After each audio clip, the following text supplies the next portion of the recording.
राधिकाय तदालये कृष्णाय कृष्ण भक्ताय तद्भक्ताय नमो नमः। ओम नमो भगवते वासुदेवाय। ओम नमो भगवते वासुदेवाय। ओम नमो भगवते वासुदेवाय। नारायणं नमस्कृत्यं नरं चैव नरोत्तमं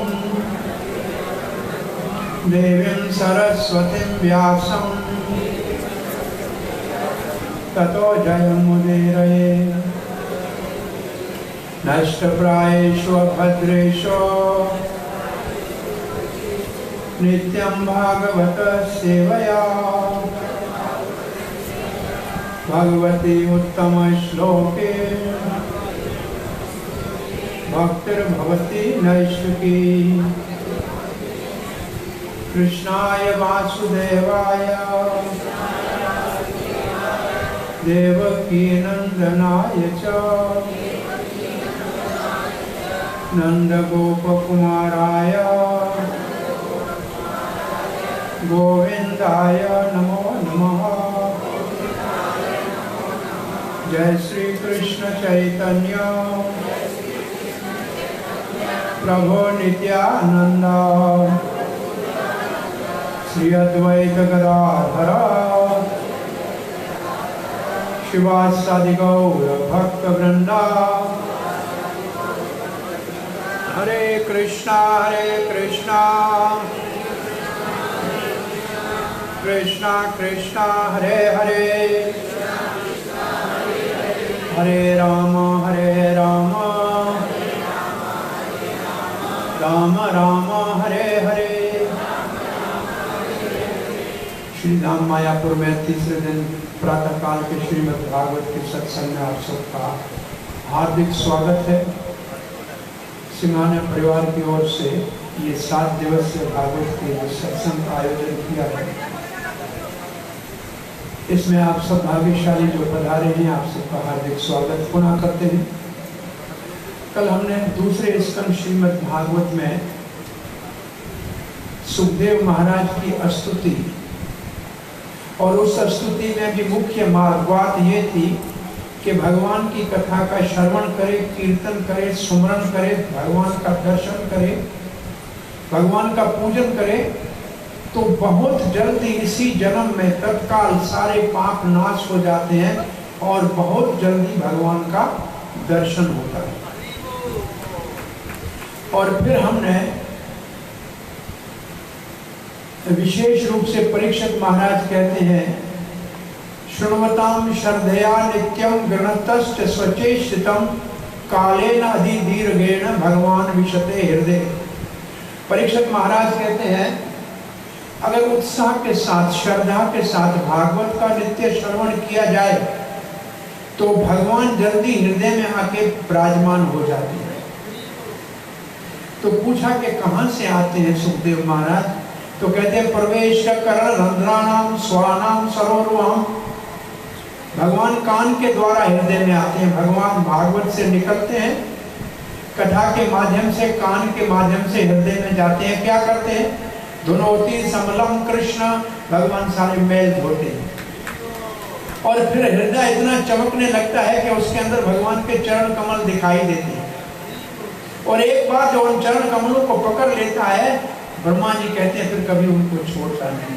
और ब्रह्मा जी कहते हैं मैंने उन चरण कमलों को ऐसे पकड़ के रखा है कि मेरी वाणी कभी असत्य बोलती नहीं है। न मे भारती असत्यम, मेरी वाणी कभी असत्य नहीं बोलती, मैं कभी माया से प्रभावित नहीं होता। और ब्रह्मा जी कहते हैं भगवान ने मेरे को चतुर्श्लोकी भागवत का उपदेश दिया। ब्रह्मा जी कहते हैं नारद ने एक प्रश्न पूछा था कि सृष्टि का तो रचना आप ही करते हैं, तो आप भगवान हैं। ये सृष्टि आपके हाथ की हथेली के ऊपर आंवले के फल की तरह या अखरोट की तरह है, तो आप तो इस भगवान ही होंगे ना।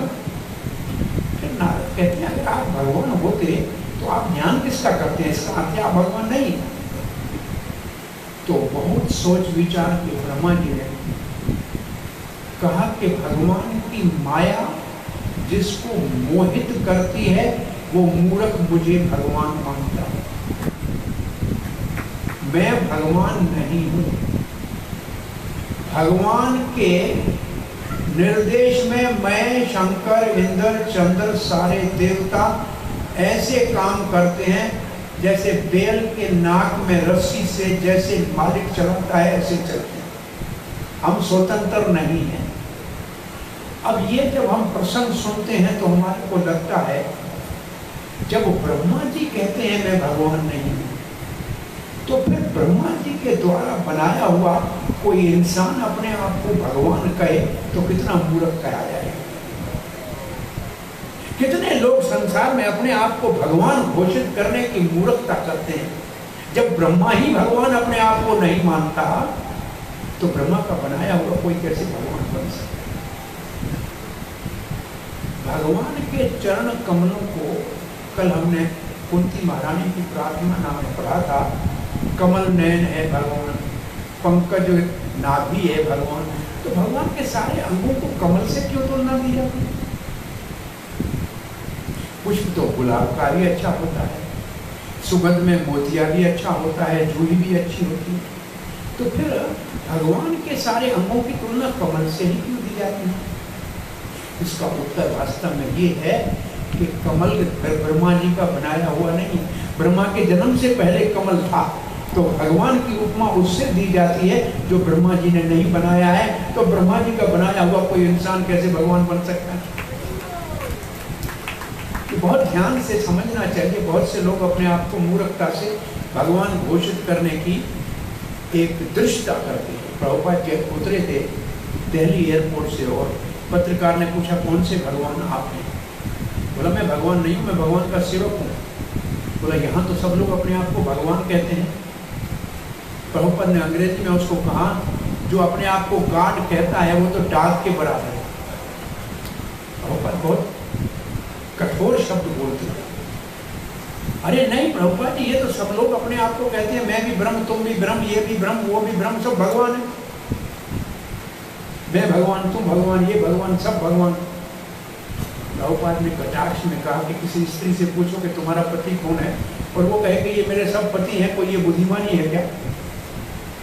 अरे भगवान एक है जगत का पति। यहां तक के चौथे स्कंद में कथा आती है कि अत्रि ऋषि कहता है जगदीश कृपा करके दर्शन दो। और तीन ब्रह्मा विष्णु महेश तीनों प्रकट हो गए। कहा मैंने तो जगदीश को बुलाया था, आप तीन क्यों आ गए? बोला हम तीनों जगदीश हैं। ब्रह्मा जी ने कहा मैं जगत की सृष्टि करता हूं इसलिए जगत का ईश्वर हूं। शंकर जी ने कहा मैं संहार करता हूं इसलिए ईश्वर हूं। और विष्णु ने कहा मैं पालन करता हूं, मैं भी तो ईश्वर हूं। तो अत्रि जैसे महर्षि को भी जगदीश एक है कि तीन है पता नहीं।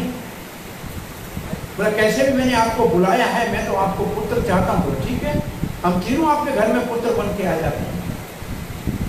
तो अत्रि की पति अनुसुईया के यहाँ भगवान विष्णु दत्तात्रेय के रूप में, भगवान शंकर दुर्वासा के रूप में और ब्रह्मा जी चंद्रमा के रूप में प्रकट हुए। तो बात यह है कि भगवान एक है, अनेक नहीं है। और वो आदि पुरुष भगवान कौन है? ब्रह्मा जी कहते हैं नारद जी, मैं जब कमल के ऊपर मैं प्रकट हुआ तो कमल कहाँ से निकला है उसकी डंडे को देखने के लिए मैं नीचे गया, ऊपर गया, इधर गया, उधर गया, कुछ दिखाई नहीं दिया। तब मेरे को जल के अंदर दो शब्द सुनाई दिए, तप तप तप। तो मैंने तपस्या की। कौन सी तपस्या की?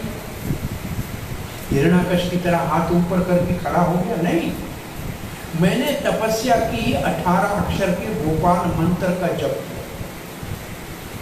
18 अक्षर गोपाल मंत्र जो ब्राह्मण दीक्षित है उसका रोज सुबह दोपहर शाम जप करते हैं। और फिर जब मेरा जप पूरा हुआ, तप पूरा हुआ, तो भगवान ने मुझसे हाथ मिलाया। कर स्पर्श, इसका मतलब भगवान को हाथ है। और ये मूर्ख लोग कहते हैं भगवान को हाथ नहीं है, पाँव नहीं है, आँख नहीं है। अरे प्रभुपाद जी कहते थे तो क्या ये भगवान की प्रार्थना है कि भगवान तुम अंधे हो, लूले हो, लंगड़े हो, काने हो? क्या ये भगवान की प्रार्थना है? अरे भगवान आप श्याम सुंदर हो, आप कमल नयन हो, आप शिखी कुछ धारण करने वाले हो, ऐसे भगवान का सुंदर प्रार्थना करनी चाहिए। भगवान तुम्हारा रूप नहीं, रंग नहीं, तुम्हारा पाँव नहीं, तुम्हारा हाथ नहीं, ये कोई प्रार्थना हुई भगवान? विश्व रूप की प्रार्थना ऐसे पुरुष सूक्त में है। और पुरुष सूक्त दूसरे स्कंद में पुरुष सूक्त के मंत्रों का उल्लेख है। सहस्र, ये जो पंडित जी लोग पढ़ते हैं, ये वेद का मंत्र है। ये विराट रूप भगवान का दर्शन है। विराट रूप भगवान का केवल भौतिक जगत के लिए है। विराट रूप भगवान का वैकुंठ में नहीं है। परमात्मा भी इस धरती के ऊपर हमारे हृदय में है। परमात्मा की भी आवश्यकता वैकुंठ में नहीं है।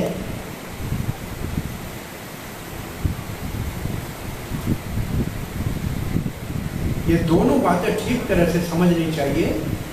भगवान वैकुंठ में तो नारायण के रूप में विराजमान रहते हैं। हरे कृष्णा, कोई संदेह हो गया क्या?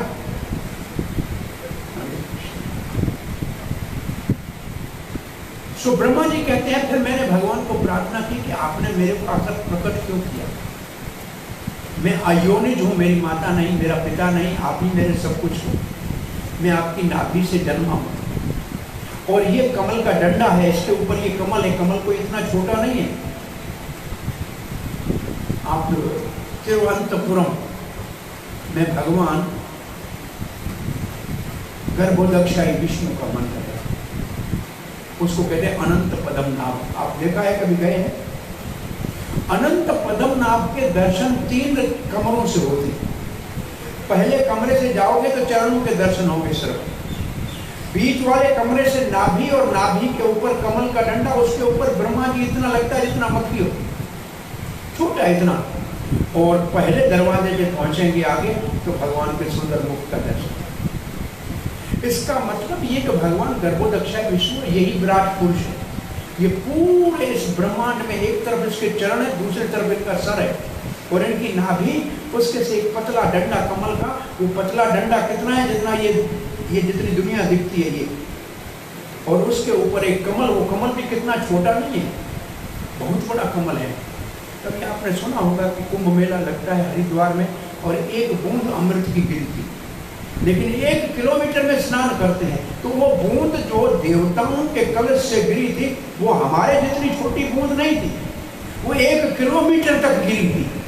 उस पूरे क्षेत्र में स्नान करने वाले अमृत का पान करते हैं। तो ये भगवान की तुलना हमारे दिमाग से नहीं कर सकते हम। ब्रह्मा जी कहते हैं कि भगवान को मैंने कहा आपने मुझे प्रकट किया है तो मेरी कोई सेवा होगी, मेरी सेवा क्या है? भगवान ने कहा पहले जैसे आपने सृष्टि की थी वैसे आप वापस सृष्टि करो। तो मुझे कुछ याद नहीं। तो भगवान ने ब्रह्मा जी को क्या कहा है, और फिर 4 श्लोकों में भागवत का उपदेश दिया है, और 40 श्लोकों में भी वेदों का आदर करने के लिए 4 वेद हैं, तो 4 श्लोकों में, और ब्रह्मा जी के 4 मुख ही है, तो वेदों का आदर करने के लिए 4 श्लोकों में ही भागवत का उपदेश दिया। तो भगवान क्या कह रहे हैं सुनिए। ज्ञानम परम गुह्यम में, ब्रह्मा जी मैं आपको परम गुह्य ज्ञान दूंगा। असल में परम गुह्य ज्ञान क्या है? ये शब्द भगवत गीता में भी आया है, गुह्यतम ज्ञान। गुह्यतम ज्ञान क्या है? परम गुह्य ज्ञान क्या है? गुह्य का मतलब क्या? मोस्ट कॉन्फिडेंशियल नॉलेज, अति रहस्यमय ज्ञान। कौन सा? अरे भगवत प्रेम अति रहस्यमय है। भगवान का प्रेम दिल में रहता है, बाहर नहीं निकलता है, सबसे रहस्यमय यही है। और भगवत गीता में अति गुह्यतम ज्ञान की परिभाषा क्या है? गुह्य ज्ञान है आत्मा और शरीर अलग है। गुह्यतर ज्ञान है कि आत्मा का काम है भगवान की सेवा करें। गुह्यतम ज्ञान है भगवान से प्रेम करें। मन मना भव मत भक्तो मत याजी माम नमस्कुरु, ये गुह्यतम ज्ञान। सो भगवान कहते हैं मैं आपको परम गुह्य ज्ञान दूंगा, यद विज्ञानम, और उसका विज्ञान भी दूंगा। तो ज्ञान है संबंध भगवान से स्थापित करने वाला संबंध ज्ञान। विज्ञान है भक्ति, कैसे भगवान से संबंध को आप ये समझें। परिभाषा आपको ऐसे बताएं,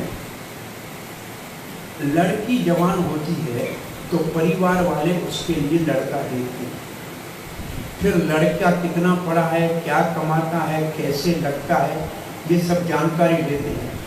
ऐसे लड़के के विषय में जानकारी को कहते हैं संबंध ज्ञान। तब उस लड़के के साथ हम संबंध करते हैं, संबंधी कहते हैं ना उसको। ठीक ऐसे भगवान श्री कृष्ण कैसे लगते हैं, कितने सुंदर हैं, क्या उनकी महिमा है, कैसे उनके गुण हैं, कैसा उनका रूप है, कैसा उनकी लीला है, इस ज्ञान को संबंध ज्ञान कहते हैं। अब लड़की अपने घर में, लड़का अपने घर में, संबंध तो हो गया, वो संबंध ही हो गए। अब क्या होना चाहिए? सेवा लड़की लड़के की करना चाहे तो क्या करना पड़ेगा? लड़की का विवाह करना पड़ेगा, तब जाके अपने पति की सेवा करेंगे। उसको कहते हैं अभिधेय। अभिधेय का मतलब आप भक्ति के द्वारा प्रेममयी भगवान की सेवा में लगो, उसको कहते हैं विज्ञान। तो विज्ञान है भक्ति। और समन्वितम तद रहस्यम। तद रहस्यम मतलब भक्ति का रहस्य। भाई भाई शादी क्यों करते? संबंध स्थापित किया, विवाह किया, सेवा शुरू की, तो काहे के लिए? प्रयोजन क्या है भाई? विवाह का प्रयोजन क्या है? संतान होना चाहिए, परंपरा चलनी चाहिए। तो संतान प्रयोजन है विवाह का। विवाह करना है तो संतान होना चाहिए, भगवान की भक्ति होनी है तो प्रेम प्रकट होना चाहिए। प्रेम है प्रयोजन और वो है रहस्य। वो रहस्य है। तदंगम च। तदंगम का मतलब है भक्ति के अंग। भक्ति के 64 अंग है भक्ति रसामृत सिंधु में, उनमें से 5 अंग मुख्य हैं। और 5 अंग में भाग्य से आप 5 अंग ये 7 दिन पालन कर रहे हो, आप भाग्यशाली हो। पहला अंग है धाम में वास, आप धाम में बैठे हो। दूसरा अंग है अर्चा विग्रह का प्रेम से दर्शन और पूजन, रोज करने जा रहे हो मंदिर में। तीसरा अंग है भागवत का श्रवण, ये तो मुख्य रूप से करने आए ही हो। चौथा है भक्तों का संग, इतने सारे यहाँ भक्त आपको मिल रहे हैं। और 5वां है भगवान के नाम का सुमरण और कीर्तन। ये 5 अंग आप कर रहे हैं कि नहीं कर रहे हैं? आप यहाँ धाम में कथा सुनते 5 अंगों की भक्ति को संपन्न कर रहे हैं। और श्रील रूप गोस्वामी लिखते हैं कि ये 5 अंग भक्ति नए नए भक्त को भी भाव भक्ति की अनुभूति करा लेती है। और श्रील प्रभुपाद ने इस्कॉन के सब मंदिरों में ये 5 अंग भक्ति को स्थापित किया। बहुत विग्रह सुंदर मंदिर है, भक्त रहते हैं, कीर्तन होता है, भागवत का पाठ होता है। और जहाँ गौर निताय का मंदिर है वो मायापुर है, जहाँ जगन्नाथ का मंदिर है वो पुरी है, और जहाँ राधा कृष्ण है वो वृंदावन है। तो सब ही जगह धाम ही बने हुए हैं। और प्रभुपाद ने तो अमेरिका में कहा न्यू वृंदावन धाम, न्यू मायापुर धाम। बोला लोग कहते हैं न्यूयॉर्क, तो हम क्यों नहीं न्यू वृंदावन बना सकते? और भगवान प्रभुपाद ने तो कहा इंग्लैंड के अंदर भगवान है, तो राधा लंदन ईश्वर, भगवान का नाम रखा राधा लंदन ईश्वर। अरे ये वेदों के नाम नहीं है, बोला भगवान सबका स्वामी है। प्रभुपाद ने कहा ये इंग्लैंड वाले समझते थे कि हम भारत के ईश्वर रहे, लेकिन अब इनके सर के ऊपर हम लंदन का ईश्वर कृष्ण को बिठा देते हैं।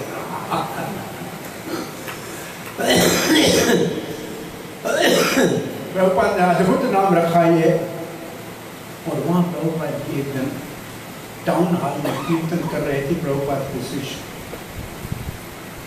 जमुना माता जी कीर्तन कर रहे थे। कीर्तन के बीच में अचानक प्रभुपाद जी कहने लगे, पंचमुखे शंकर बोले हरे कृष्णा, चतुर्मुखे ब्रह्मा बोले हरे राम। थोड़ी देर के लिए कीर्तन की लय ताल थोड़ी सी विक्षेप हो गया। फिर प्रभुपाद शांत किया, बोला कीर्तन करो, कीर्तन होने लगा। जब वापस आए तो उन्होंने कहा श्री प्रभुपाद अब कीर्तन में क्या बोल रहे थे? बोला आपने देखा नहीं कीर्तन में शंकर और ब्रह्मा आदि कीर्तन में नृत्य कर रहे थे? बोला हमने नहीं देखा। बोला वो आए थे, मैंने उनके स्वागत के लिए कहा पंचमुखी ब्रह्मा बोले हरे, चतुर्मुखी ब्रह्मा बोले हरे कृष्णा, पंचमुखी शंकर बोले हरे राम। बोला वो आए थे। तो कीर्तन में बड़े बड़े देवता आते और प्रभुपाद जी लंदन ईश्वर मंदिर में आए। बहुत सुंदर आसन प्रभुपाद जी के लिए व्यास आसन बनाया। प्रभुपाद ने बोला किसने बनाया है? बोला किसने बनाया है? बहुत अच्छा है। प्रभुपाद ने इसको बुलाओ। बोला कि क्या छोटे आप 2 और आसन 3 बना सकते हो? बोला जी हाँ प्रभुपाद जी आप कहें मैं बनाऊंगा। 3 छोटे आसन बना के आए। प्रभुपाद जी का इनको अल्टर के ऊपर रख दो, मंदिर के सिंहासन के पास। तो किसी ने पूछा प्रभु क्यों? प्रभुपाद जी क्यों? बोले शाम की आरती करते हैं ना तब कहते हैं शिव सुख नारद प्रेमे गद, ये कहते हैं ना। उस वक्त शंकर जी, सुखदेव गोस्वामी और ये ब्रह्मा आदि आते हैं, उनके लिए आसन होना चाहिए। ये मंदिर में खाली आसन लंदन में भगवान प्रभुपाद जी ने रखाए थे। आश्चर्य नहीं लगता है? हमको नहीं देखते हैं कि देवता आते हैं और देवता धरती के ऊपर आया करते थे, लेकिन ऐसे शुद्ध भक्तों को देवता क्या भगवान का भी दर्शन हो तो कोई बड़ी बात नहीं है। तो यहाँ लिखा है, भगवान कह रहे हैं ग्रहण गणितम मया। आपको ये 4 श्लोक जो मैं दे रहा हूं इसको आप प्रसन्नता पूर्वक ब्रह्मा जी ग्रहण कीजिए।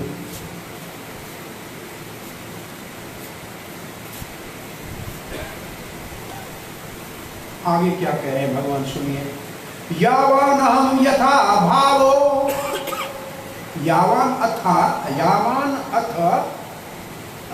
यावान अहम यथा भावो यद रूप गुण कर्म का तथैव तत्व विज्ञानम असो ते मद अनुग्रह। मेरे करुणा कृपा से मैं अनुग्रह कर रहा हूं आपके ऊपर ब्रह्मा जी। मेरा रूप, मेरा नाम, मेरा वास्तविक स्वरूप और मेरी दिव्य लीलाएं मैं सब आपके हृदय में अपने आप स्फुरित हो जाएंगे और ये मेरी आपके ऊपर अनुग्रह है, ये मेरी कृपा है। ये श्लोक है 32, 2:9-32। अब 2:9-32 में भगवान क्या कह रहे हैं? 2:9-31 में भगवान ने कहा कि मैं आपको ज्ञान, विज्ञान, रहस्य और उसके अंग बताऊंगा। और ये है 3 तत्व जो गौड़ीय वैष्णव जानते हैं और जो वेदों का सार है, संबंध, ज्ञान, अभिधेय और प्रयोजन। और अब भगवान कहते हैं आप मेरे रूप, गुण, लीला को आपके हृदय से जान जाएंगे ब्रह्मा जी। तो इसका अर्थ है कि अगर हम भी ब्रह्मा जी की तरह उनकी परंपरा में भगवान का शरण लेके सेवा में लगेंगे तो जब भगवान प्रसन्न होंगे तो निश्चित रूप से हमारे हृदय में भी, प्रभुपाद जी कहा करते थे, हृदय आपका टेलीविजन बन जाएगा, दूरदर्शन बन जाएगा और भगवान की लीलाएं इसके अंदर अपने आप स्फुरित होने लगेंगी। अब पहला श्लोक है चतुश्लोकी गीता का, ये संबंध ज्ञान का श्लोक है। ये है 2:9-33। अहम एवासम अहम एवाग्रे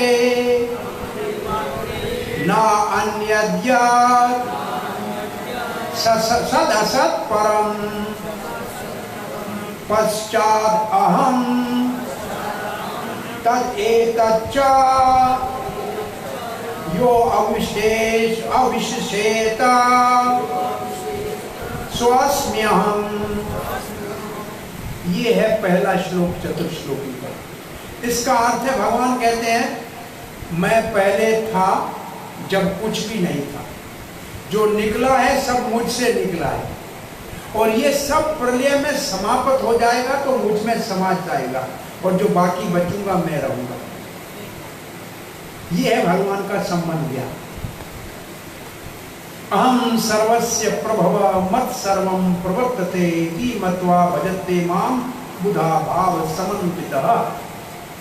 ये पहला श्लोक है भगवत गीता की चतुर्श्लोकी का, और ये पहला श्लोक है भागवत की चतुर्श्लोकी का। अब दूसरा श्लोक सुनिए।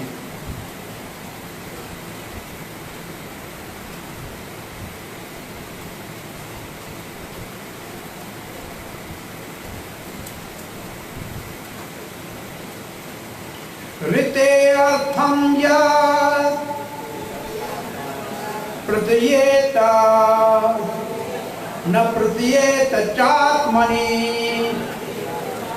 तद विद्याद आत्मनो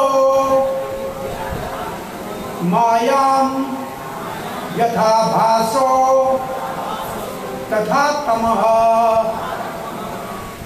ये दूसरा श्लोक है, माया क्या है। तो कहते हैं ऋते अर्थम यत् प्रतीयेत, मेरे मुझसे अलग जो कुछ भी दिखता है, जो चीज भगवान से अलग आपको दिखती है वो समझ लो विद्या आत्मनो माया, वो मेरी माया है। जो मुझसे अलग दिखता है वो मेरी माया है। उदाहरण क्या देते हैं, बस बोला इतना ऐसा है जैसे एक तरफ आभास का मतलब रोज सूर्य और दूसरी तरफ तमा का मतलब अंधकार। माया है अंधकार और मैं हूं सूर्य। और इसके लिए चैतन्य चरितामृत में बहुत सुंदर श्लोक कौन सा दिया है, कृष्ण है सूर्य समान माया है अंधकार, जहां कृष्ण तहां माया नहीं अधिकार। तो कृष्ण सूर्य समान है और सब कुछ सूर्य। बताओ अंधकार का अपना अस्तित्व होता है क्या? अरे सूर्य के न होने को ही अंधकार कहते हैं, सूर्य नहीं है तो कहते हैं अंधकार है। इसका अर्थ है कि अंधकार का अपना कोई अस्तित्व नहीं है। तो इसका मतलब माया का अपना कोई अस्तित्व नहीं है। भगवान को भूलते हैं तो माया उसी को कहते हैं। अब माया का काम क्या है मैं आपको बताऊं क्या? आपको मालूम है माया का काम क्या है? दो काम है माया के। जो असली चीज है उसको ढक देना, उसको कहते हैं आवरण आत्मिक, और जो नहीं है उसको दिखा देना, उसको कहते हैं विक्षेप। तो संस्कृत में दो शब्द माया का काम क्या है, आवरण आत्मिक और विक्षेप। अब इसको कैसे समझेंगे आप? बहुत सरल उदाहरण आपको दूंगा, आपको समझ में आ जाएगा। आप सिनेमा देखने कभी गए हैं या गए थे? बड़ी उम्र के सब यहाँ कुछ मैं सीनियर सिटीजन है। एक जमाने में सिनेमा का बहुत क्रेज हुआ करता था और सीट मिलना मुश्किल होती थी। गैलरी की सीट लेने के लिए लाइन में खड़ा होना पड़ता था और अकेला नहीं जाता था सिनेमा देखने के लिए, पत्नी के साथ या किसी मित्र के साथ जाते थे। अच्छा, सिनेमा हॉल जब भर जाता है तो पहला काम क्या करते हैं? लाइट बंद करते हैं। लाइट बंद करते हैं, अंधेरा करते हैं ना। तो जो आपके साथ जाता है वो दिखता है? वो नहीं दिखता है। तब क्या करते हैं, स्क्रीन के ऊपर एक फिल्म पर्दे में चालू करते हैं। 3 घंटे के अंदर फिल्म के अंदर जो हीरो होता है वो हम समझते हैं कि हमारा है, और उससे कोई दुख होता है तो हमारे आंखों में आंसू आते हैं, और वो उसको सुख मिलता है तो हम हंसते हैं। तो वो 3 घंटे की फिल्म जो है उसने हमारा असली साथी आया था वो तो भुला दिया, और वो नकली हीरो है जो पैसा कमा रहा है और हम मुफ्त में रो रहे हैं। उसको नहीं हुआ कुछ, मरा है क्या वो? और हम क्यों रो रहे हैं? हम पैसा घर का खर्च करके रो रहे हैं और वो पैसा कमा रहा है। ये होता है कि नहीं? सबको ये अनुभव है ना। बस ऐसे ही भगवान हमारे साथ असली परमात्मा के रूप में हमारा अज्ञात मित्र आया, इस दुनिया के अंदर आया, तो ये माया की दुनिया ने अंधेरा कर दिया। भगवान दिखता नहीं है और 60, 70, 80 साल के लिए बड़ी फिल्म चालू कर दी है। ये दुकान है, ये मकान है, ये गाड़ी है, ये घर है, बेटा है, बेटी है, इसमें इतने फंसे हुए हैं, वो असली जो आया है उसको तो भुला दिया। अब 3 घंटे के बाद जब लाइट खोलते हैं तो कहते उधर कुछ भी नहीं था, असली ये मेरे साथ बैठा हुआ। फिर यही बाहर जाओगे तो आपको पानी भी पिलाएगा, दूध भी पिलाएगा और रसमलाई भी खिलाएगा। वो जो फिल्म वाला कुछ नहीं खिलाएगा। ये सच है कि नहीं? तो भगवान को भुला के दुनिया में फंसना माया है। कोई चीज भगवान से अलग नहीं है। किसी को भी भगवान से अलग माना तो माया। तो आप कह सकते हैं फिर भाई मेरी पत्नी है, मेरा घर है, बस इसको आप थोड़ा विचार बदल लो कि घर भगवान का। एक गृहस्थी के घर में एक साधु था। गृहस्थी का घर बहुत बड़ा महल था, बहुत सुंदर अंदर सजाया हुआ था, बड़े सुशील परिवार था, आज्ञाकारी था। संत ने महाराज ने पूछा, बड़ा बहुत बड़ा घर बना है, बोला महाराज हमारा नहीं, ईश्वर ने आपकी कृपा से दिया है, इसके हम मालिक नहीं, हमसे पहले था, बाद में हम जाएंगे तो रहेगा। और इतना सुंदर सजावट की है, बोला कृपा भगवान की है, आप संतों की कृपा से हुआ है, हमारा कुछ नहीं। अरे ये परिवार इतना अच्छा, तुम्हारा आज्ञाकारी, भगवान ने सेवा के लिए दिया है। और अंदर जाके देखा भगवान छोटे लड्डू गोपाल बैठे थे, राधा कृष्ण बैठे थे। बोला आपका ठाकुर जी? हाँ मेरा ठाकुर है और ये सब ठाकुर का है, बस इतना सोचो तो तुम्हारा घर मंदिर बन गया। अब देखो सब कुछ चीजें भगवान की हो गई कि नहीं हो गई? भगवान हमारा है तो दुनिया सब कुछ भगवान की है, तो हमारी हो गई, तो भगवान से अलग कैसे हुआ? बस विचार बदलना है, चेतना बदलनी है। आम अच्छा बाजार में दिखता है, आम आदमी कहता है ले जाओ मेरी पत्नी के लिए, मेरे बेटे के लिए, लेकिन वही चीज साधु देखता है कि आज भगवान को आम का भोग लगेगा, परिवार प्रसाद खाएगा, काम तो वही है लेकिन चेतना में बहुत बड़ा अंतर है। सिर्फ चेतना को बदलना है, कुछ नहीं छोड़ना है। कुछ माया सिर्फ भगवान को भुलाने से होती है, कोई और माया नहीं। तो यहां भगवान तीसरा श्लोक कह रहे हैं, यथा महांति भूतानि भूतेषु उचावचेषव अनो प्रविष्टानि अप्रविष्टानि तथा तेषु न तेषु अहम।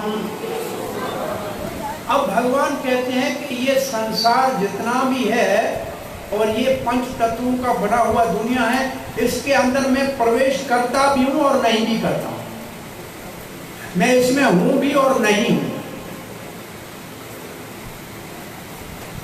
इसको कैसे समझेंगे? भगवान हमारे शरीर में है और नहीं भी है, भगवान संसार में है और नहीं है। इसका एक रहस्य ही है, भगवान संसार में आसक्त नहीं है। संसार में है, संसार में आसक्त नहीं है, इसलिए संसार उसको कुछ नहीं पकड़ता। हम संसार में है, संसार में आसक्त है। अब मैं एक आपको सरल उदाहरण देता हूं। ये गंगा जी है ना, इसमें नाव में जाते हो ना, तो नाव तो बनी ही पानी में रहने के लिए है। नाव पानी में रहे तो कोई परेशानी नहीं, पानी नाव में आ जाए तो बहुत बड़ा संकट हो जाए। ये सत्य है कि नहीं? हम दुनिया में रहे कोई परेशानी नहीं है, दुनिया हमारे अंदर आ गई तो डूब जाए। तो भगवान कहते हैं मैं दुनिया में हूं लेकिन दुनिया मुझ में नहीं है। इसका मतलब मैं दुनिया में आसक्त नहीं हूं। तो दुनिया क्या है? अहम ममेति, मैं और मेरा, ये दुनिया है। मैं और मेरा, मैं और मेरा। और इसको भागवत कहती है अहम ममेति इति विश्व, ये विश्व है। इसका मतलब ये विश्व भोग के कारण है। इदम न मम इति अमृतः, वेद कहता है इदम न मम, ये मेरा नहीं है।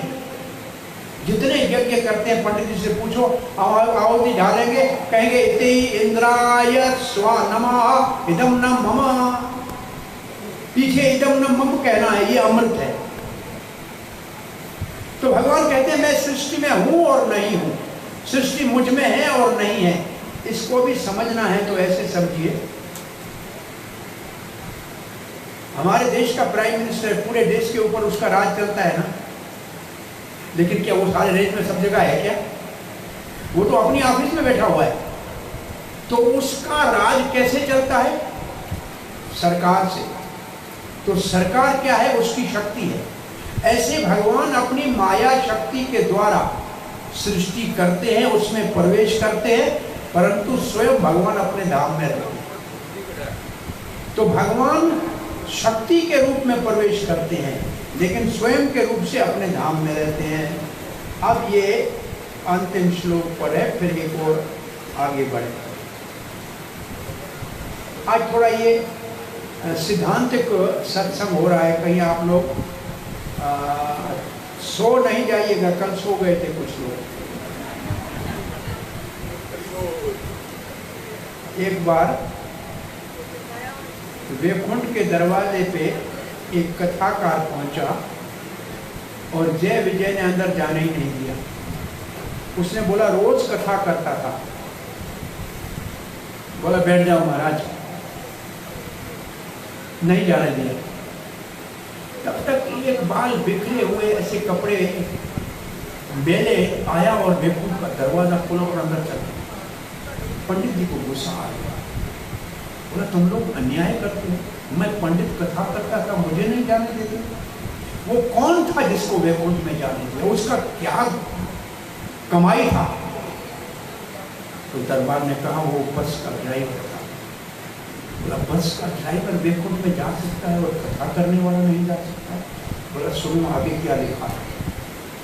अरे ये इतना रफ ड्राइवर था, बद्रीनाथ के रास्ते में स्पीड में बस चलाता था, एक पैसेंजर नहीं सो पाता था, सब राम राम करके टाइम बिताते थे। इसने लाखों लोगों को भगवान का नाम जपाया और महाराज आपकी कथा में आदेश होती थी, आपका जाना मुश्किल है। अरे ड्राइवर तो कितने लोगों को भगवान का नाम जपाया और आपने आधे लोगों को सुला दिया। और वैसे भी एक आदमी हमको मिला, मैंने कहा कथा में गए थे, अच्छा लगा? बोला बहुत अच्छा लगा। अरे भाई क्या अच्छा लगा? बोला कूलर चल रहे थे, अच्छी 3 घंटे की नींद थी। फिर मालिक ने उठाया कि उठो कोई प्रसाद क्या है, प्रसाद खाया। इससे ज्यादा और क्या लाभ हो सकता था? नींद भी अच्छी, कूलर भी घर में नहीं था, प्रसाद भी बहुत अच्छा, और आलू पराठे और पनीर पराठे खिला दिए। तो फिर सोए नहीं तो और क्या करेंगे?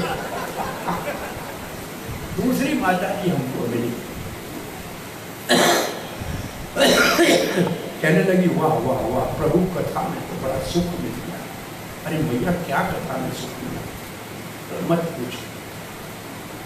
मैं मुंबई के डॉक्टरों को, कलकत्ता के डॉक्टरों को पूछ के थकी, नींद की गोलियां खा खा के थकी, कभी नहीं सो पाई।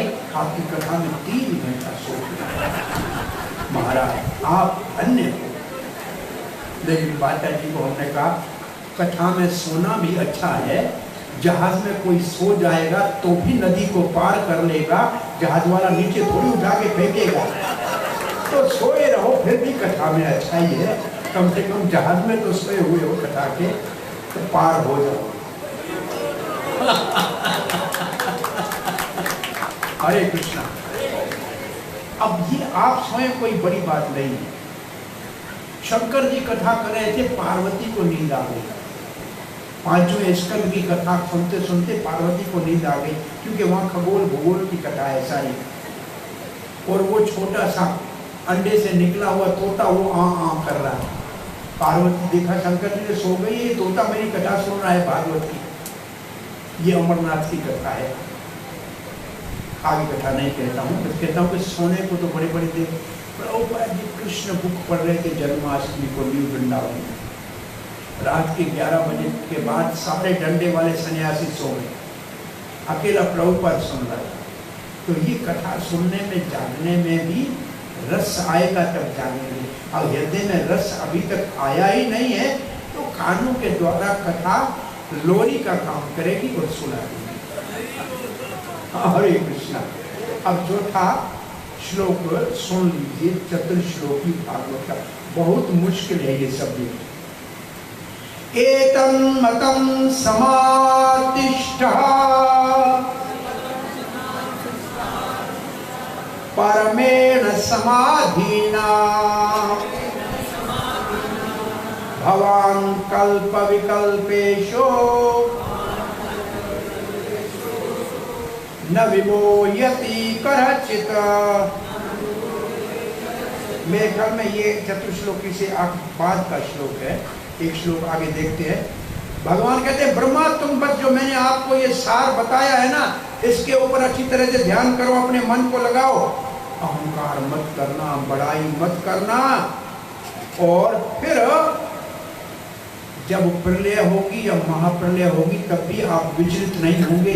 इसका मतलब भागवत अमर शास्त्र है। अब अमर शास्त्र का मैंने नाम लिया है तो अमरनाथ की कथा आपको बता ही देता हूँ। एक बार नारद जी पार्वती के पास आ गए, कहा देवी आपको प्रणाम है, आइए देव ऋषि नारद आपका स्वागत है। नारद जी पूछते हैं ये शंकर जी आपसे प्रेम करते हैं क्या? मैं उनकी प्रिय पत्नी हूँ, मेरे नैनों के उत्सव है। गौरी नयन उत्सवाय चैतन्य महाप्रभु ने शंकर भगवान शंकर के अष्टक में गाया है, गौरी नयन उत्सवाय। जो पार्वती कहती है मेरे नैनों के उत्सव है, मुझे बहुत प्रेम करते हैं। तो फिर नारद कहते हैं अगर आपसे प्रेम करते हैं तो एक बात पूछूं, उनसे पूछना कि उसके गले में जो ये मुंडी पड़ी है, खोपड़ियां पड़ी हैं जो, किसकी है? नहीं बताएगा। अगर आपसे प्रेम भी करता है बताएगा नहीं। पार्वती ने कहा कैसे नहीं बताएगा, मैं पत्नी हूँ, मैं पूछूंगी तो उसको बताना पड़ेगा। बोला पूछ के देखना, नहीं बताएगा। अगर बता दी तो फिर एक काम करना, शंकर जी को कहना कि मुझे अमर करना। शंकर जी आए, पार्वती ने पूछा आइए महादेव भोलेनाथ आपके अपने घर में स्वागत है, आइए। शंकर जी ने कहा आज बहुत बड़ी प्रेम से पूछ रही हो, बात क्या है? बोला बात ये है कि आप मुझसे प्रेम करते हैं। सती आपसे पार्वती नहीं प्रेम करूंगा तो किससे करूंगा? तो मुझे प्राण से प्रिय है। बोला फिर एक बात का उत्तर दोगे, ये आपके गले में जो मुंडी की माला है ये किसकी? शंकर ने कहा इस बात को छोड़ो, मत पूछो पार्वती, बस होगी नहीं बताऊंगा। बोला कैसे नहीं बताओ, मेरे पत्नी हो, मुझसे छुपाओ। शंकर जी ने कहा नारद आया था यार, आज तक तुमने कभी नहीं पूछा, ऐसी बात क्यों पूछ रही? बोला नारद आया या नहीं आया मुझे बताना पड़ेगा। शंकर जी ने कहा तो सुनो, ये सब तुम्हारी खोपड़ियां हैं, तुम मरती थी मैं तेरी खोपड़ी की माला बनाता। ये तागी जो लगी है ये सती वाली खोपड़ी है जो दक्ष के यज्ञ में टूटी। अब पार्वती कहते मेरे को अमर बनाओ, मेरी खोपड़ी नहीं जानना तेरे गले में। बोला फिर चलो अमरनाथ। अमरनाथ ले गए शंकर जी, तांडव नृत्य किया कि मैं कथा भागवत की करने जा रहा हूँ, उसी से तुम अमर हो जाओगी। परंतु इस कथा को सब नहीं सुन सकते, इसके अधिकारी नहीं सब सुनते।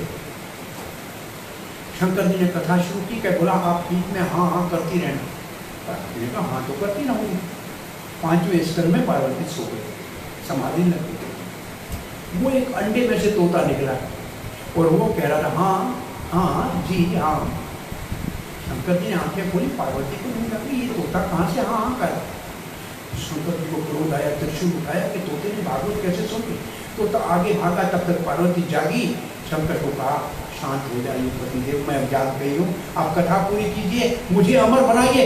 तब तक तोता वहां से उड़ा और व्यासदेव की पत्नी वाटिका के हृदय में चला गया और वो सुखदेव के रूप में प्रकट हुआ, जिसने शंकर जी से भी भागवत सुनी। ये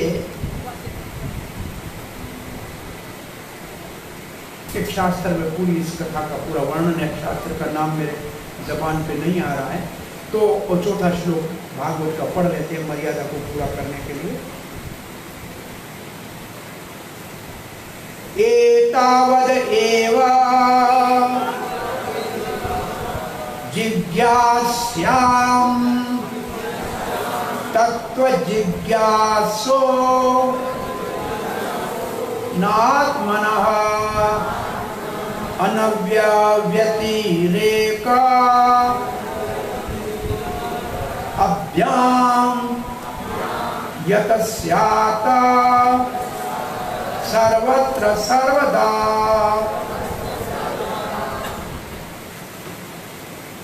एतावाद एतत् जिज्ञासाम, यहां तक आप ढूंढते रहो। तत्व जिज्ञासानुआत्मनः, आपकी जिज्ञासा भगवान तक पहुंचनी चाहिए। अनव्य व्यतिक्रयण, इसका मतलब ये नहीं है ये है, ये सोचते जाओ। यत स्यात् सर्वत्र सर्वदा, परंतु भगवान सब समय सब जगह सर्वदा है। तो आप इसको सीधा भक्ति के द्वारा अपने हृदय में अनुभव कर सकते हैं।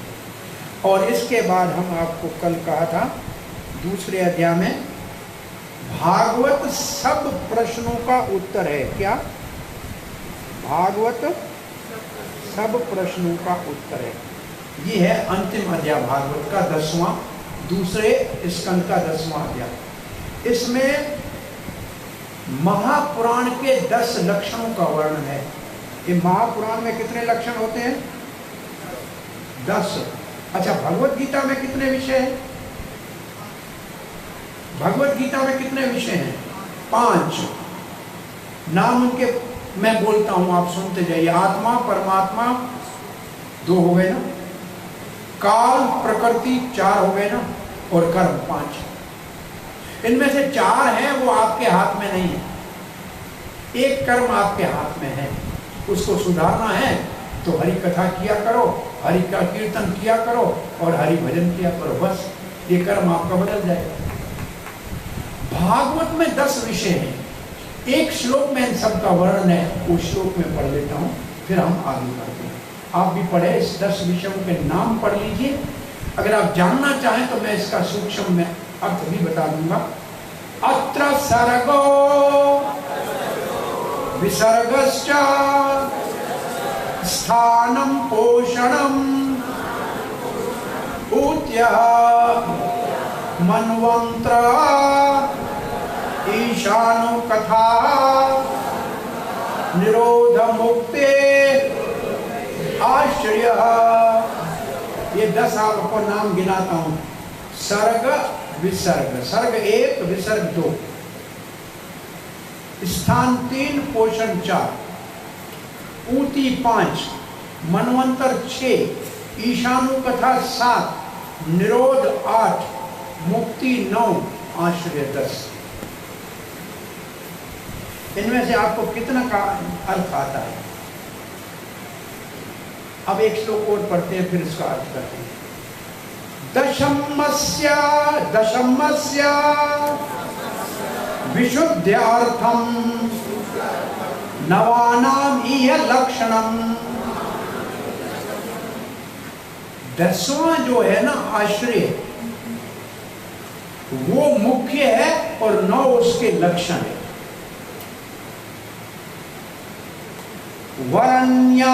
वर्ण्यन्ति महात्मानः श्रुतेन अर्थेन चांजसा। महात्मा कहते हैं कि जो आश्रय है वो मुख्य है, 9 उसके लक्षण हैं। और अब मैं आपको बताता हूं, आसानी से आप इसको सुनो, ऐसे सुखदेव गोस्वामी कहते हैं। अब हम आपको सरलता से ये बताते हैं कि पहला कौन सा बताया आपको? सर्ग। ये स्वर्ग लोक नहीं है। ये सर्ग का मतलब भगवान विष्णु की सृष्टि, और विसर्ग का अर्थ है ब्रह्मा जी की सृष्टि। और तीसरा स्कंद अभी शुरू करने जा रहे हैं, वो है सर्ग। और चौथा स्कंद आज ही पूरा करना है, वो है विसर्ग। उसके अंदर इसका वर्णन है विसर्ग। 4th order of creation Prabhupada ने लिखा है। अच्छा, ये भी आपको समझ में नहीं आएगा, मैं समझता हूं आपको नींद आए, उससे पहले मैं आपको बता दूं सर्ग क्या है और विसर्ग क्या है। भगवान विष्णु सारी सामग्री देते हैं, सृष्टि की सारी सामग्री भगवान विष्णु देते हैं, और ब्रह्मा जी उससे नाना प्रकार की आकृतियां, विकृतियां, संस्कृतियां बनाते हैं। नाम, रूप, गुण, लीला, योनियां, ये ब्रह्मा जी बनाते हैं। अब इसको सामान्य उदाहरण आपको चाहिए तो ऐसा है, आपके घर में कोई उत्सव हो रहा हो तो सामान आटा है, दाल है, घी है, चावल है, दूध है, आप लाते हैं, सामग्री आप लाए, फिर ब्राह्मण रसोइये को बुलाया कि इससे जलेबी बनाओ, पकोड़े बनाओ, पूरी बनाओ, खीर बनाओ। तो नाम किसने बनाए? रसोइये ने। माल किसने दिया? मालिक ने। तो भगवान विष्णु क्या देता है? जीवात्मा, उसके कर्म का चिट्ठा और शरीर बनाने की सामग्री, पंचभूत, पंच इंद्रिया, ये सब भगवान देता है। ब्रह्मा जी क्या करते हैं? ये मेरी अपनी एक सिखाने की शैली है आधुनिक लोगों को कि ब्रह्मा जी को मानो कि उसके बाद एक बहुत बड़ा कंप्यूटर है, उसमें एक जीव आत्मा डालता है और उसके कर्मों का चिट्ठा डालता है पेन ड्राइव में। तो अंदर लिखा हुआ आता है, धर्मात्मा था, दानी था, उधार था, भला करने वाला था, और सामने लिखा आता है इसको तो देवता की जोड़ी मिलनी चाहिए, ये देवता बनने के योग्य है। ब्रह्मा जी 5 भूत अंदर मसाला डालते हैं और फिर 10 दबाते हैं और देवता बन के बाहर निकलता है। बस इतना ही ब्रह्मा जी को करना है। अब एक और जीवात्मा अंदर डाला, उसका कर्म डाला, तो वो बकवास कर रहा है और जो आए जहां आए जैसे आए वैसे खा रहे। फिर एक ब आ गया उधर, ब्रह्मा जी ने कहा ये तो बकरी बनना चाहिए, सारा दिन बह करता है, जो आए जहां आए वो खाता है। जैसे आजकल हमारे घर से निकलते हैं, पहले चाट मसाले वाले ठेले पे पड़ेंगे, फिर पानी पूरी वाले ठेले पे पड़ेंगे, फिर कुल्फी वाले ठेले पे पड़ेंगे। देखा है, रास्ते में खाते घूमते हैं ना। ब्रह्मा जी जब सृष्टि बनाई तो मानव को बनाया, कहा बेटा 2 बार खाओ तो सबसे अच्छा है, मजबूरी हो तो 3 बार खाना।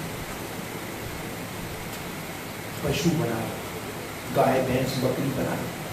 बोला बाबा हम, बोला जो मिले, जहां मिले, जब मिले खाओ। अब इंसान बड़ा हमारी तरह समझदार हो गया तो कहना लगा ब्रह्मा ने अन्याय किया है, ये बकरी गाय जब चाहे जहां चाहे खा सकती है और हम सिर्फ 2 टाइम खाएं, क्योंकि हम क्या पशु से भी गए गुजरे हैं क्या? हम भी सब दिन सात जगह जो आएगा वो खाएंगे। इसका मतलब हमने कंपटीशन की बकरी से। अब रोड पे हर जगह खाते खाते घूमते हैं, देखा है? ऐसा करना चाहिए क्या? हाँ, नहीं करना चाहिए। तो बे करने वाला और जहां आए वो खाने, तो ब्रह्मा जी ने मसाला अंदर वही डाला और बस दबाया, बकरा बाहर निकल के आया। और एक और जीवात्मा डाला ब्रह्मा जी ने, उसके कर्म डाला, सारा दिन काम करता है, मजदूरी करता है। बस न समय है माता पिता की सेवा का, न समय है मंदिर जाने का, न समय है कथा सुनने का, न समय है नाम जपने का। और अंदर ग दिखाई दिया, गधा। ब्रह्मा जी ने मसाला वही डाला, ग दबाया, अंदर से गधा बाहर निकला। तो ब्रह्मा जी ऐसे 84 लाख की दुनिया बना सकते हैं। मसाला वही है, मसाले में कोई फर्क नहीं है। कर्मों के आधार पे ऐसे ब्रह्मा जी बनाते हैं। इसको कहते हैं विसर्ग। देवता भी बनाते हैं, असुर भी बनाते हैं, कीट पतंग भी बनाते हैं। और फिर स्थान, तीसरा है स्थान। आखिर ये सृष्टि कहाँ होगी? भूगोल खगोल 5वें स्कंद में, जहाँ भूगोल का वर्णन है, 7 द्वीपों का वर्णन है, जम्बू द्वीप में 9 वर्षों का वर्णन है, और सुषमा नारी और सूर्य के चक्कर का वर्णन है। ये सब स्थान के अंदर आता है कि भगवान पृथ्वी को लाके देते हैं, तभी उसके ऊपर सृष्टि होती है।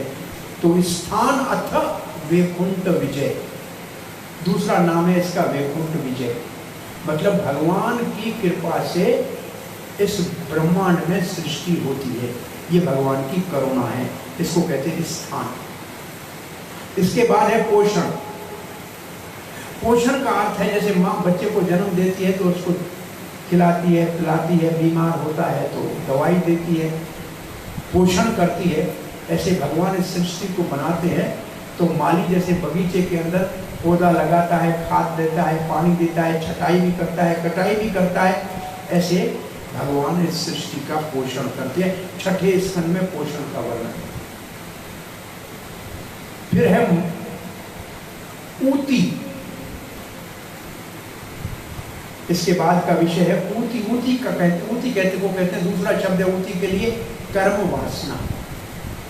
कर्म वासना का मतलब सात्विक कर्म वासना होगी तो देवता जैसा जन्म होगा, राजसिक कर्म वासना होगी तो असुरी होगा, तामसी होगी तो भूत प्रेत होगा। तो हमारी वासनाएं जो जन्मों से कर्मों की बनती है उससे हमारे शरीर बनते हैं। तो ऊती का मतलब ऐसे जैसे कपड़ा बुनते हैं ना, तो धागे 3 डालते हैं और उसके अंदर बनाते जाते हैं, छोटा मोटा कपड़ा जैसा बनाना हो, ऐसे ये सृष्टि में हमारे शरीर बनते हैं हमारी वासनाओं के आधार से। आपको वासना का अर्थ आता है? ये फूल यहाँ पड़े हैं, फूल यहाँ से उठाओ फिर भी फूल की खुशबू यहाँ रह जाएगी, उसको कहेंगे वासना। और इसका दूसरा उदाहरण ये है, आपने कलकत्ता में रसगुल्ला खाया, आप चले गए दिल्ली, 1 महीने के बाद अचानक आपको वो रसगुल्ला याद आया, तो आपके मुंह में पानी आया और उस रसगुल्ले की शक्ल आपके दिमाग में आई, ये है वासना। तो कर्मों की वासनाएं हमारे मन के ऊपर बहुत सारी कटी पड़ी।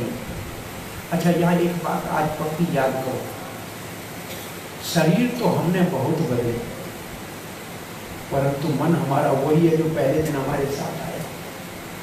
मन नहीं बदलते हैं, शरीर बदलते हैं, और वही मन हमारे पास एक शरीर से दूसरे शरीर में लेके भी मन जाता है।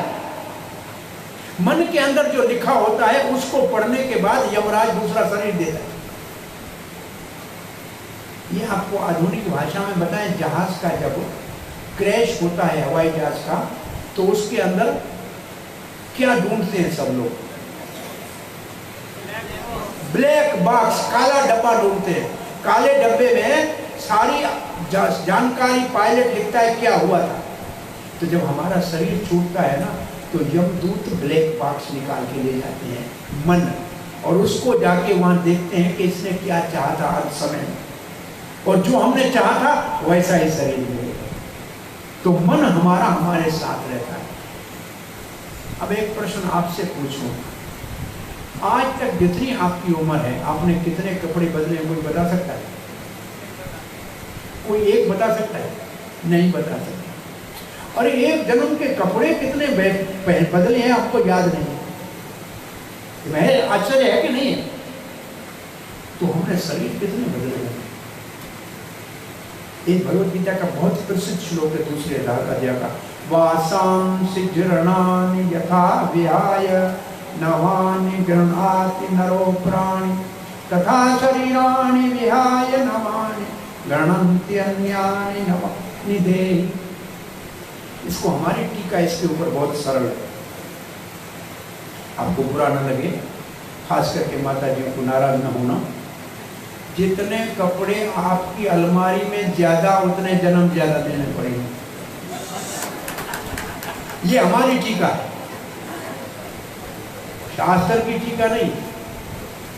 भाई इतने ही कपड़े इकट्ठे करने हैं तो भगवान कहेगा इसको और शरीर लेने हैं ना, कभी इतने पूरे तो नहीं पहन पाएंगे इस जन्म में। प्रभुपाद जी यहाँ से अमेरिका का एक धोती थी, रात को धो के सुखाते थे, गमछा पहनते, सुबह उसको पहनते थे। तो साधु के पास तो लोटा और लंगोटा होता है और कुछ भी नहीं होता है।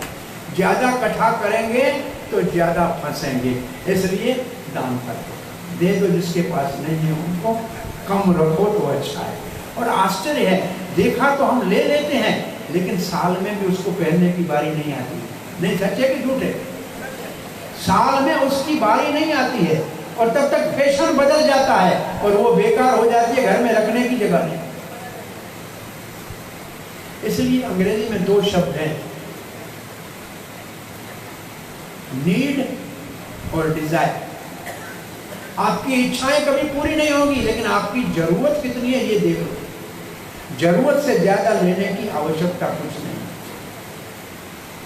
हमने देखा है अगर 2 कपड़े लेके ट्रेवल करते हैं तो आसान होते हैं, और पूरा बैग भरेंगे तो घसीटने में ही आधी उम्र खत्म हो जाती है। हल्का जीवन में रहना चाहिए। अब समस्या ये है, आज भगवान ने कौन से वस्त्र पहने हैं? आज राधा माधव अष्ट सखियों ने क्या पहना है? जरा किसी को याद है बताओ?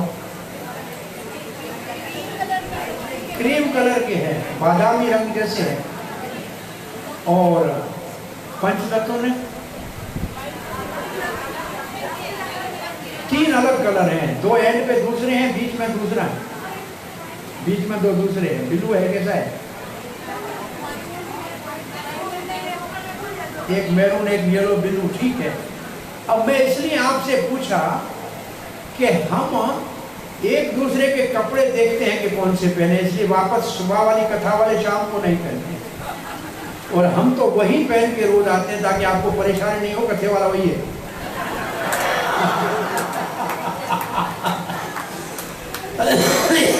बहुत बड़ी समस्या है। हम इसलिए जीते हैं कि दूसरा क्या कहेगा, दूसरा क्या कहेगा इसलिए मत जियो, भगवान क्या कहेगा इसलिए जियो। बहुत बड़ी समस्या है। एक सेठ बड़े की गाड़ी में एक महात्मा चढ़ा, मई जून का महीना था। सेठ ने बोला शीशे बंद करो महाराज। बोला क्यों? बोला लोग कहेंगे सेठ की गाड़ी में एसी नहीं है। ये महाराज सांस हमारा दम घुट रहा है, तेरे एसी की तेजी, शीशा खोलो, मर रहे हैं अंदर। बोला नहीं, लोग कहेंगे एसी नहीं है। अरे दुनिया क्या कहेगी, इसको छोड़ो। सुख किसमें मिलता है वो काम करो। अब मैं आपको सुख की बात आई है तो तीसरे स्कंद की शुरुआत सुख से होती है। ये तो विदुर का प्रश्न है कि लोग सुख के लिए प्रयास करते हैं लेकिन अंत में सभी दुखी होते हैं, कारण क्या है? तो मैं आपसे प्रश्न पूछता हूं। अभी तो मैंने आपको पोषण तक, ऊती तक बताया है ना, ऊती अर्थ कर्म वासना। लेकिन ये प्रश्न का उत्तर दो, फिर आपको बताता हूं। आप सबको सुख चाहिए? चाहिए। कब चाहिए? मंडे को या संडे को? हाँ, रोज चाहिए। रोज चाहिए। कहाँ चाहिए? घर में, मायापुर में, दुकान पे, सब जगह चाहिए। आपको रोज चाहिए, आपको सब जगह चाहिए, हर समय चाहिए, हर जगह चाहिए। किससे चाहिए? पत्नी से, पुत्र से, मित्र से, सेठ से, सेवक से, किससे चाहिए? हाँ, सबसे चाहिए, सबसे चाहिए। अब आप याद रखना, आपको सुख कौन सा चाहिए? सब समय चाहिए, सब जगह चाहिए, सबसे चाहिए। अब बताओ कौन है जो सब जगह है, सब समय है और सब में है? आप पक्ष से कैसे, आपको आप बिल्कुल निश्चय करके कह रहे हैं वही ना? आपका धन सब जगह तो नहीं है ना? आपका रिश्तेदार सब में तो नहीं है ना? सब समय तो आपके साथ नहीं है ना? तो सब समय, सब जगह, सबके अंदर एक भगवान है। आपको जो सुख चाहिए वो भगवान से मिलेगा और कहीं से नहीं। यह पक्का याद करना, और कहीं से नहीं मिलेगा। आप जो मांग रहे हैं वो सुख और कहीं है नहीं। इसलिए दुनिया में इंद्रियों के सुख वाले, जो थोड़ी दिन के लिए रहने वाला है, आखिर में दुखी होते। ये सब सप्रसजा भोगा दुख योन्य एवते आद्य अंतवंत कौन्ते नतेषु रमते बुद्धा। जो बुद्धिमान है वो इंद्रियों के सुख में रमण नहीं करते हैं, क्योंकि वो सुख ही दुख का गर्भ है। दुनिया के सुख के गर्भ में दुख जन्म लेता है। आपको इंद्रियों का सुख भोगना है तो दुख आपको मुफ्त में मिलेगा। By one get one free. इंद्रियों का सुख खरीदो दुख साथ में मिलेगा, और आने जाने वाला है तो फिर सुख कहाँ है। शक्नोति यशोरम प्राक शरीर विमोक्षणात् काम क्रोधोद्भवम वेगम सयुक्त सुखी नरः। जिसको काम और क्रोध के वेग को सहने की शक्ति है और भगवान का सहारा लेता है, वो सुखी है। बहुत मुश्किल काम है ये। ऊती के बाद आता है, ऊती के 7वें स्कंद में ऊती का वर्णन है। 3 प्रकार की वासनाएं हैं। दैवी वासनाओं से प्रहलाद महाराज का चरित्र 5 अध्यायों में, असुरी वासनाओं के अंतर्गत हिरण्याकश का वर्णन किया है 5 अध्यायों में, और सामान्य वर्ण आश्रम की वासनाओं से अंतिम 5 अध्यायों में ब्रह्मचर्य से लेकर गृहस्थ तक को वर्णन किया हुआ है 7वें स्कंद में। ऊती के बाद क्या है? मनवंतर। मनवंतर का अर्थ है कि जब आप दुनिया बनाते हैं तो उसके चलाने के लिए सुचारू शासन भी तो चाहिए ना। तो मनवंतर का मतलब है सुचारू शासन, सद्वासना। इसका अर्थ ये है कि ब्रह्मा जी के एक दिन में, अच्छा ब्रह्मा जी के एक दिन को क्या कहते हैं? कल्प क्या कहते हैं? और उसमें होते हैं 14 मनु। ब्रह्मा जी के एक दिन में 14 मनु का शासन होता है, इसलिए इसको मनवंतर कहते हैं। और जब एक ब्रह्मा जी के दिन में 14 मनु होते हैं तो उस समय एक भगवान का अवतार होता है, उसका नाम है मनवंतर अवतार। वो भगवान का अवतार एक योग्य व्यक्ति को इंद्र चुनता, जो देवताओं का अधिपति इंद्र बनता है। वो 7 ऋषि चुनते हैं जो धर्म का मार्ग बताते हैं, और ऐसे हर मनवंतर में इंद्र बदलता है। 7 ऋषि बदलते हैं।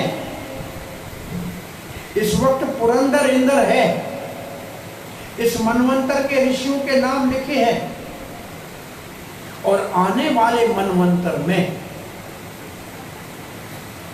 ये विवस्वत मनु का समय चल रहा है। आने वाले मनवंतर में बलि महाराज इंद्र बनेगा,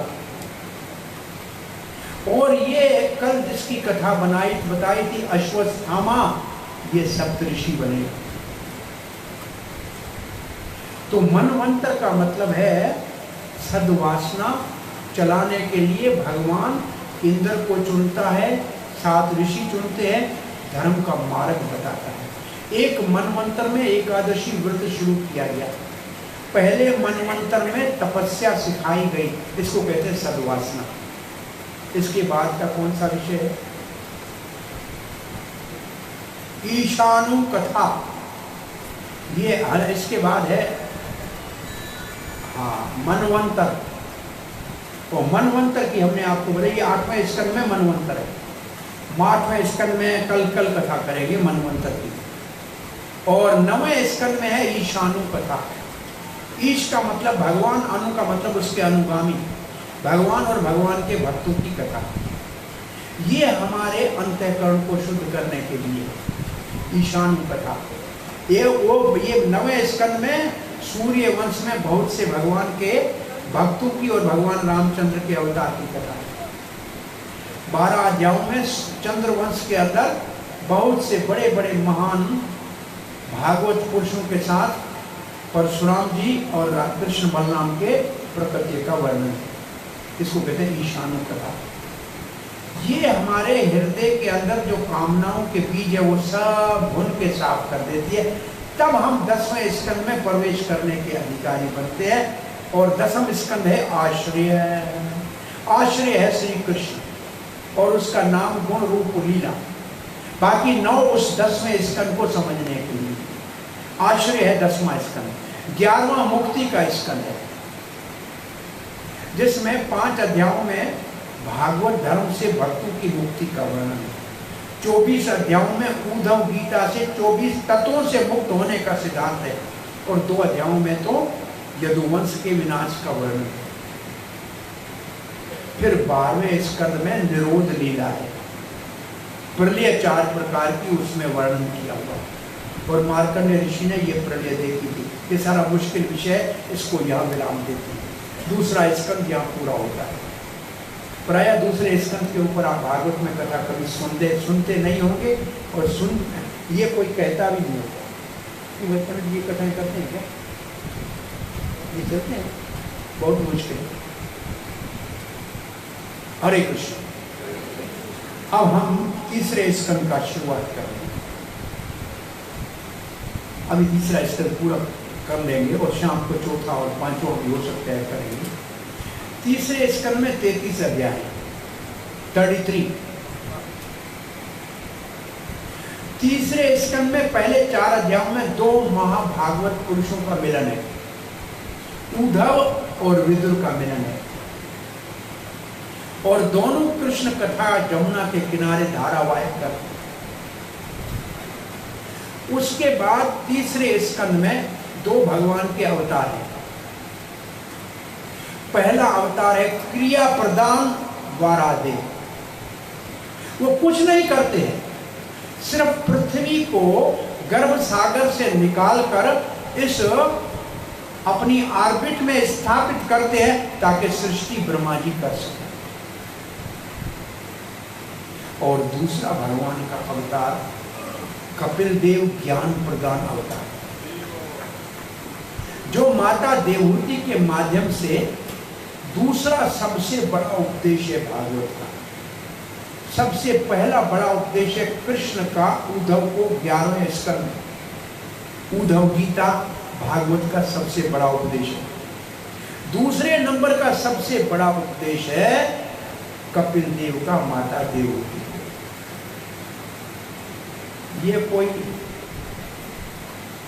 19वें अध्याय से शुरू होगा भी और 33 अध्याय तक जाएगा। 2 प्रकार की सृष्टि का वर्णन है तीसरे स्कंद में। सृष्टि 2 प्रकार की है, इसका वर्णन भगवत गीता के 16वें अध्याय में है। दिवाओ इमाओ स्वर्ग लोके देव असुर एवच। 2 प्रकार की सृष्टि होती है, देवता की सृष्टि और असुरों की सृष्टि। तो भागवत के इसके तीसरे स्कंद में असुरों की सृष्टि का वर्णन पहले किया है। हिरण्याकश और हिरण्याकशिपु एक ऐसे पैदा होते हैं, और फिर देवी प्रकृति में स्वयंभू मनु और शत्रुपा का प्रकट्य, और फिर देवहूति के यहाँ करदम के घर में कपिल देव भगवान के अवतार का वर्णन ये देवी प्रकृति के अंतर्गत आता है।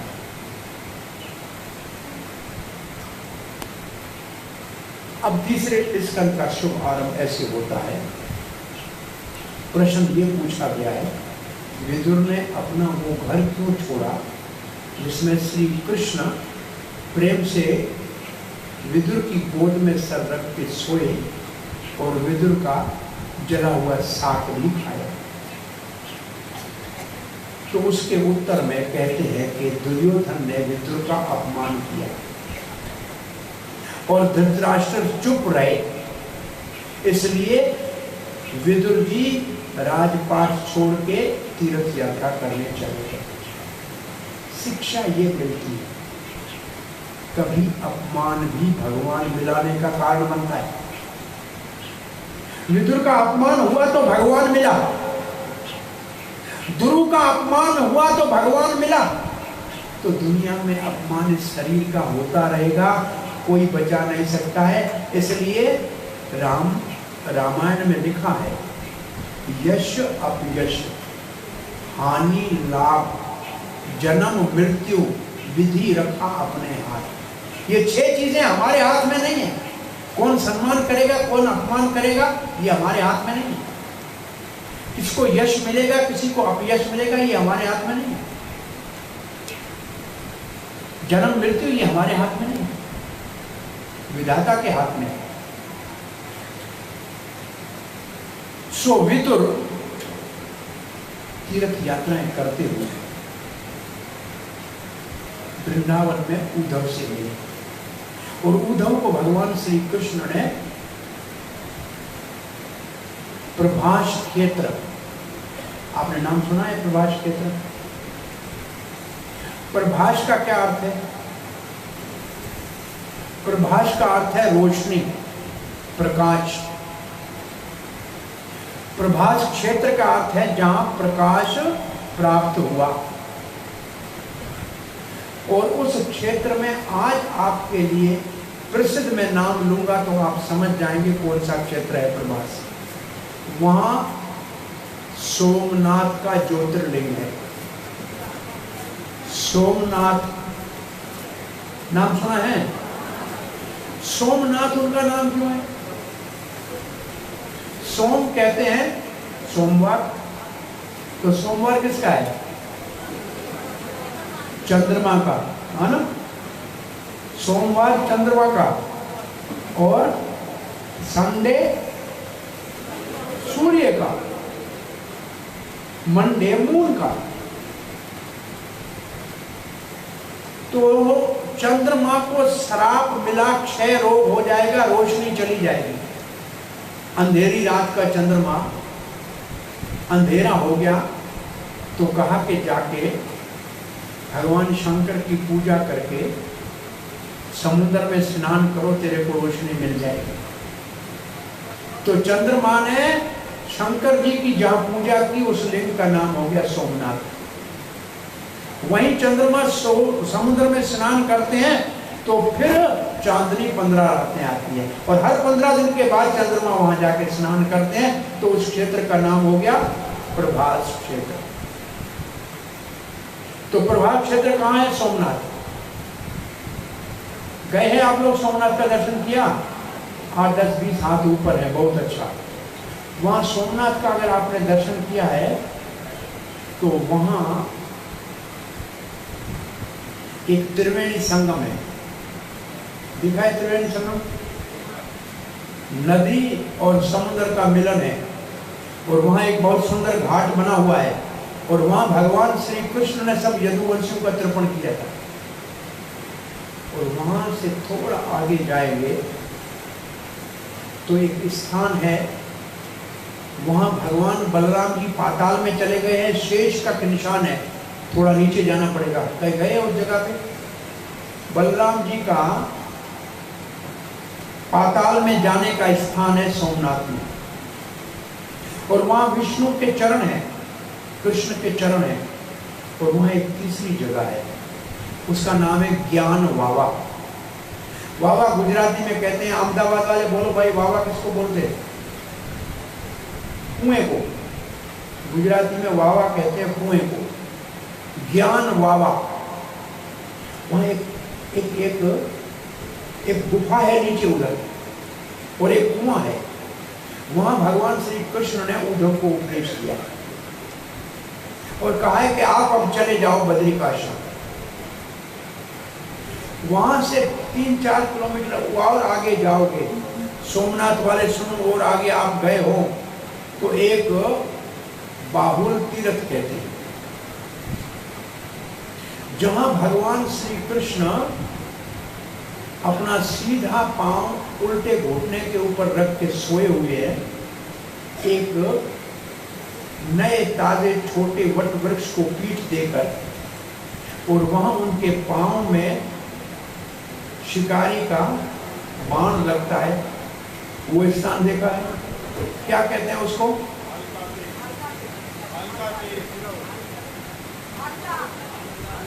बालिका तीर्थ।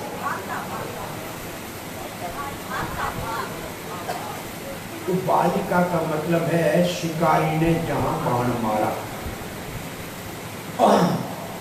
तो ये प्रभास क्षेत्र की मैं बात क्यों किया? क्या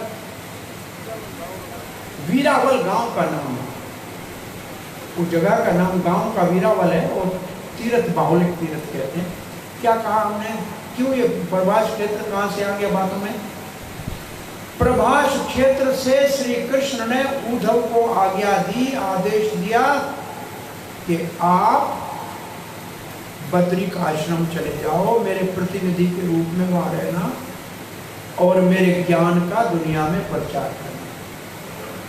और भगवान श्री कृष्ण ने दारुक अपने साथी को कहा जल्दी द्वारका जाओ, अर्जुन को कहना कि मेरी रानियों को तत्काल लेकर निकल जाए, मेरे इस धराधाम से जाते ही समुद्र सारी द्वारका को निगल जाएगा।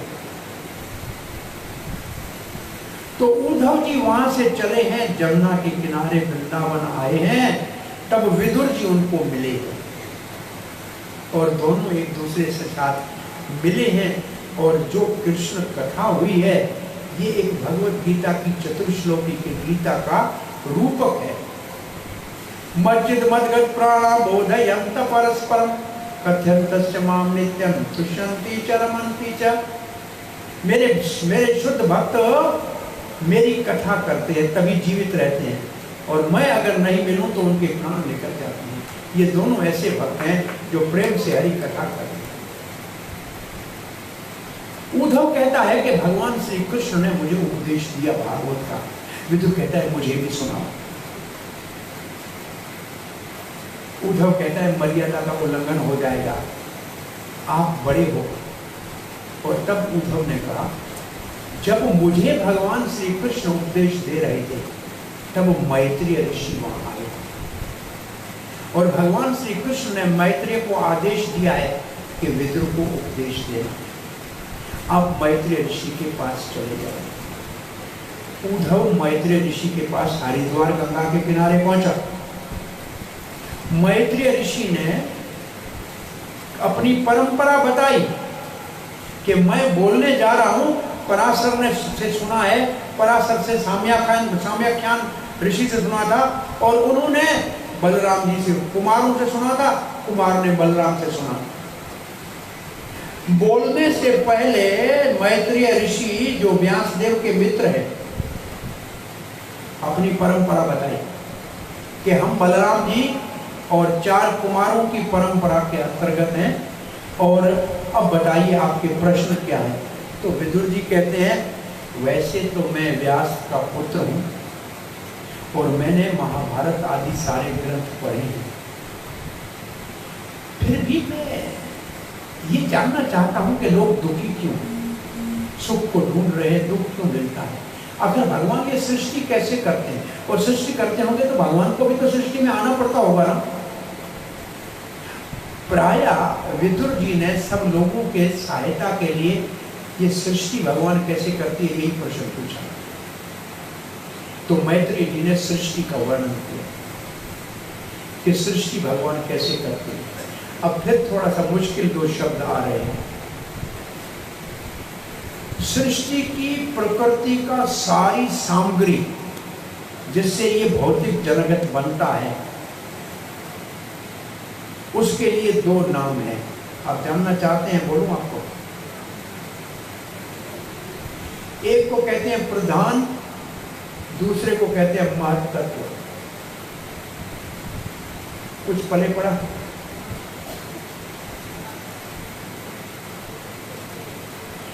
जब सृष्टि नहीं होती है और सारा संसार बनाने का सामान गोदान में पड़ा रहता है तो उसका नाम होता है प्रधान। जब सृष्टि करनी होती है तो उसको बाहर निकाल के तैयार किया जाता है, तब उसका नाम होता है महत्तत्व। चीज एक ही है। बच्चा मां के गर्भ में है तो प्रधान, बाहर जन्म ले लिया तो महत्तत्व। तो प्रधान कहां रहता है? भगवान के पेट में। कौन से भगवान के पेट में? गर्भोदक्षाई विष्णु के पेट में। और सरल उदाहरण से आपको बता दें, आपके घर में बहुत से बर्तन पड़े होते हैं जो स्टोर रूम में पड़े होते हैं। अचानक घर में बहुत मेहमान आए, शादी हो, तो सबको बाहर धो के निकालते हैं और काम में लाते हैं। बस ऐसे ही जब सृष्टि नहीं होती है तो सामान अंदर पड़ा होता है, जब सृष्टि होती है तो बाहर निकालते हैं। अब सृष्टि होती कैसे? मैत्रेय जी कहते हैं, मैं लंबा चौड़ा न कह के संक्षेप में कहता हूँ, वो प्रधान जो तैयार पड़ा होता है ना, उसमें 3 प्रकृति के गुण पहले समान अवस्था में होते हैं। भगवान उसके ऊपर दृष्टि डालते हैं। भगवान की दृष्टि ही शंकर बनती है,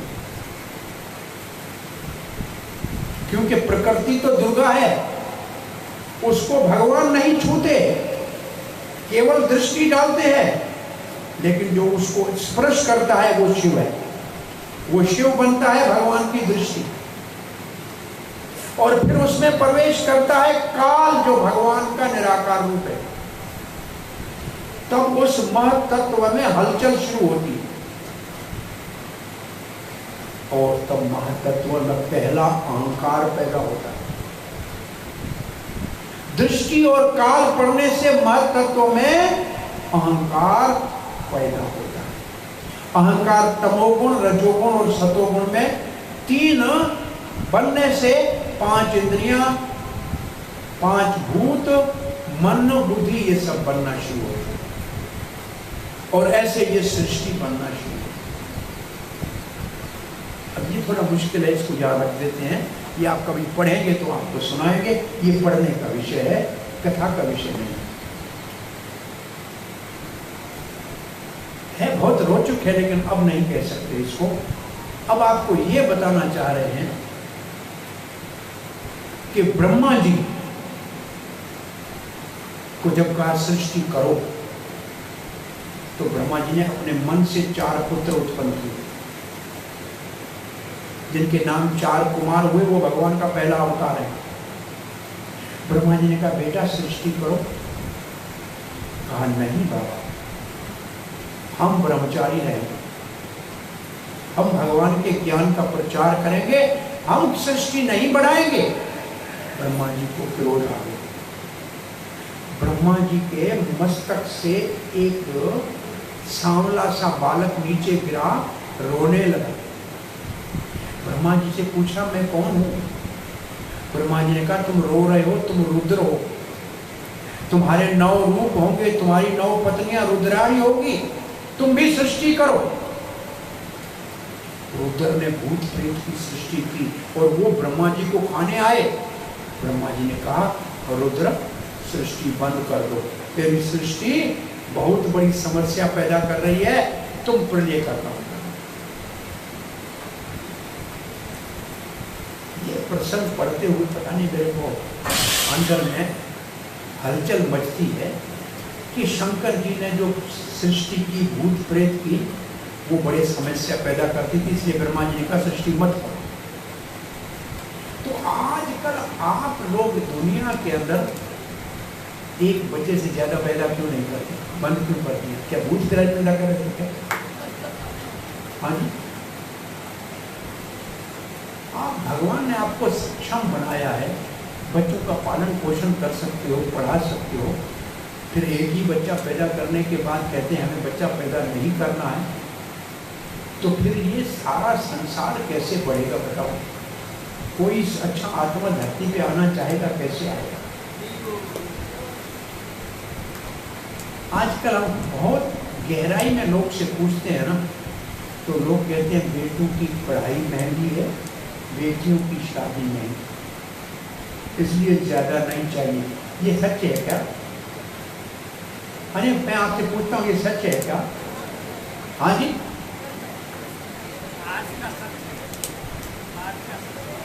आज का सच यही है। तब हम कहते हैं कोई बात नहीं, तुम लड़का पैदा करो, तुमसे नहीं पाला जाए तो हमारे मंदिर में अर्पण कर दो, साधु बना देंगे।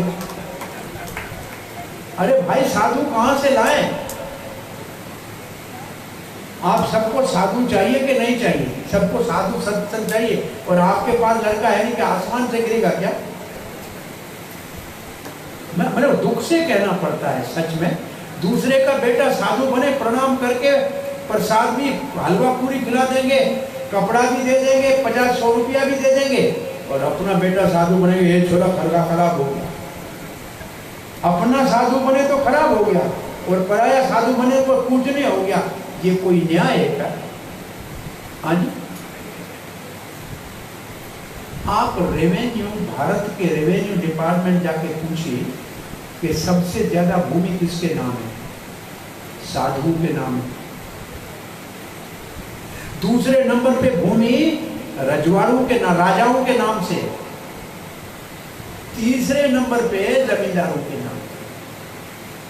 आज अकाल साधुओं का इतना हो गया है कि सारी भूमि लोग नाम के झूठे साधु बन के खा जा रहे हैं। बड़े बड़े आश्रम, एक हजारों एकड़ जमीन है साधुओं के नाम की। साधुओं का भविष्य में अकाल होने वाला है, नहीं मिलेंगे साधु, कहां से आएंगे? असल में हमारे सनातन धर्म के धर्म रक्षा के लिए दूसरे नंबर का बेटा हमने गुरु गोविंद सिंह महाराज को दिया था सेना में। उससे खालसा पंथ और सिख बना, वो सनातनी है, हमारे बेटे थे। हमारे सनातन धर्म के लोगों ने धर्म की रक्षा के लिए अपना दूसरा बेटा दिया। अभी हमारे पास कोई भक्त भी शादी में बुलाता है तो हम कहते हैं हम कब आएंगे तुम्हारी शादी में, जब पहला बच्चा तुम अपने पास रखना, दूसरा मंदिर में दो। अरे हम कहाँ से लाए बच्चे? अगर भक्त बनाए कहाँ से लाए, कहाँ से? आप सक्षम है, कमाने वाले हैं, आप 4 बच्चे पाल सकते हैं, आप पैदा नहीं करो और गरीब एक 15 बच्चे पैदा करता है, वो आपके लिए समस्या पैदा होगी कि नहीं होगी? दुनिया में ये बहुत बड़ी समस्या है, बहुत बड़ी समस्या है। हमारा ग्रोथ रेट 1% भी नहीं है, एक के ऊपर एक परिवार में एक बच्चा नहीं। और ऐसे परिवार आने वाले 50-25 सालों में वो उन पारसियों की तरह समाप्त हो जाएंगे। एक जमाना था, पारसी राजा थे, ये पूरे पारस का बहुत बड़ा साम्राज्य हुआ करता था। पारसी भाषा यहाँ भी सब पढ़ी जाती थी। ये पूरे का पूरा मिडिल ईस्ट से लेके ये सारा पर्शियन राज था। लेकिन आज पारसियों को लो, सर छुपाने की जगह नहीं बची है, नाम निशान मिटता जा रहा है। ऐसे न हो कि हमारे पीछे कोई पितरों को पिंड करने वाला भी नहीं बचे। और ऐसी इससे ज्यादा परेशानी ये है, एक लड़का वो भी यहाँ से चला गया अमेरिका, अब न हमारे काम का न बच्चों घर के काम का, गया उधर। आपका कौन देखभाल करेगा बताओ? बहुत बड़ी समस्या है। कहां से ये, अभी तो चाइना भी एक लड़का पैदा करने के लिए उनको कुछ पुरस्कार दे रही है कि बच्चे के बाद। पूरी दुनिया में नौजवान नहीं है, फिर भी भारत का धन्य है, नौजवान है। हम कई देशों में जाते हैं, अब बूढ़ों को पेंशन मिल रही है, नौजवान है नहीं। मुल्क में जरूरत है, लोग है नहीं काम करने वाले। आपको मैं इस तीसरे स्कंद से दुनिया का इतिहास बताता हूं। पहला पुरुष और स्त्री ब्रह्मा जी के सीधे हाथ से ब्रह्मा जी ने स्वयं को मनु को पैदा किया, उल्टे हाथ से शत्रुपा को पैदा किया। दोनों को कहा आप संतान उत्पन्न करो, आप विवाह करो। उनके 2 पुत्र हुए, 3 पुत्रियां हुई। दुनिया में पहला जो विवाह हुआ ब्रह्मा जी ने किया, उसमें से 2 पुत्र हुए, 3 पुत्रियां हुई, उसका कथा आज होगी। और फिर इसी स्कंद में एक पुत्री देवहूति स्वयंभू मनु का विवाह हुआ कर्दम मुनि के साथ, जो ब्रह्मा जी का पुत्र है। उसको 9 पुत्रियां और 1 पुत्र हुआ। ये सृष्टि ऐसे बनी है, उन 9 पुत्रियों का विवाह 9 ऋषियों से हुआ, जिनसे हमारे गोत्र चले, जो हमारा वंश चला। उस सृष्टि में 9 पुत्रियां होने से भी महाराज कर्दम दुखी नहीं हुआ। ब्रह्मा जी ने उनका विवाह कराया सबका। कैस का विवाह इस ऋषि से, अत्रि के साथ अनुसुईया का विवाह कर दो, वशिष्ठ के साथ अरुंधति का विवाह कर दो, नाम लेके ऋषियों के साथ विवाह करा दो। सो सृष्टि में ऐसे 2-3 बच्चे, 9 कन्याएं भी हुई है। कहीं किसी ने ग्लानि नहीं की। ब्रह्मा जी सृष्टि कर रहे थे, सप्त ऋषियों को भी मन से उत्पन्न किया, सृष्टि नहीं बढ़ी। तो फिर ब्रह्मा जी ने स्त्री और पुरुष पहली बार पैदा किया, स्वयं वो मनु और शत्रुपा, और फिर सृष्टि बढ़ने लगी। तब प्रश्न आता है कि सृष्टि करे कहां? धरती है नहीं, धरती तो पाताल में चली गई, गर्भ सागर में डूबी हुई है, कहा कि सृष्टि करे कहां? तो ब्रह्मा जी चिंतन करने लगे, कहां सृष्टि करे? तो ब्रह्मा जी की नासिका से एक छोटा सा जीव नीचे गिरा, वो देखते देखते बड़ा वारादेव का रूप धारण कर लिया। ब्रह्मा जी ने नमस्कार कर दिया, वारादेव भगवान यज्ञ रूप ही। वारादेव को यज्ञ रूप कहते हैं और भगवान के क्रोध का अवतार है। वारादेव और नरसिंहदेव क्रोध के अवतार है। वारादेव यज्ञ रूप है। यज्ञ के लिए जहाँ वारा रहता है, जंगली वारा, उसकी मिट्टी लाके यज्ञ को लगा, यज्ञ के कुंड पे लगानी होती है। वारादेव का प्रकट हुआ। वारादेव गर्भ सागर में नीचे जाकर पृथ्वी को उठा के आने लगे। अब दूसरी सृष्टि का वर्णन करते। कश्यप ब्रह्मा जी का पुत्र है। कश्यप की बहुत सारी पत्नियों में से दो नाम बहुत प्रसिद्ध है। पत्नियां बहुत है, दो नाम बहुत प्रसिद्ध है, एक आदित्य एक दिति। आदित्य के पुत्र को आदित्य कहते हैं, वो सारे 12 देवता है, 12 आदित्य है। और भगवत गीता में कहते हैं आदित्या नाम विष्णु। 12 आदित्यों में कौन सा विष्णु है? भगवान वामन देव। आदित्य के पुत्र वामन देव। और दिति के संतान को दैत्य कहते हैं, दैत्य। दिति के पुत्रों को दैत्य कहते हैं और ये असुर है, बाप एक है। दिति ने अपनी पसंद से विवाह किया कश्यप के साथ। फिर पिता को कहा मेरा पाणी ग्राम संस्कार इनके साथ कराओ। सायंकाल का समय था, यज्ञशाला में बैठे थे कश्यप जी और पूजा कर रहे थे। उस समय दिति के ऊपर काम का आवेश हुआ और दिति ने कर्दम जी को संतान उत्पन्न करने के लिए प्रेरित किया और कश्यप ने मना किया, देवी ये संध्या काल उचित नहीं है। कश्यप ने मना के बाद कहा इस वक्त शंकर अपने भूत प्रेतों को लेकर भ्रमण करते हैं और जो मूर्ख इस समय काम से आतुर होकर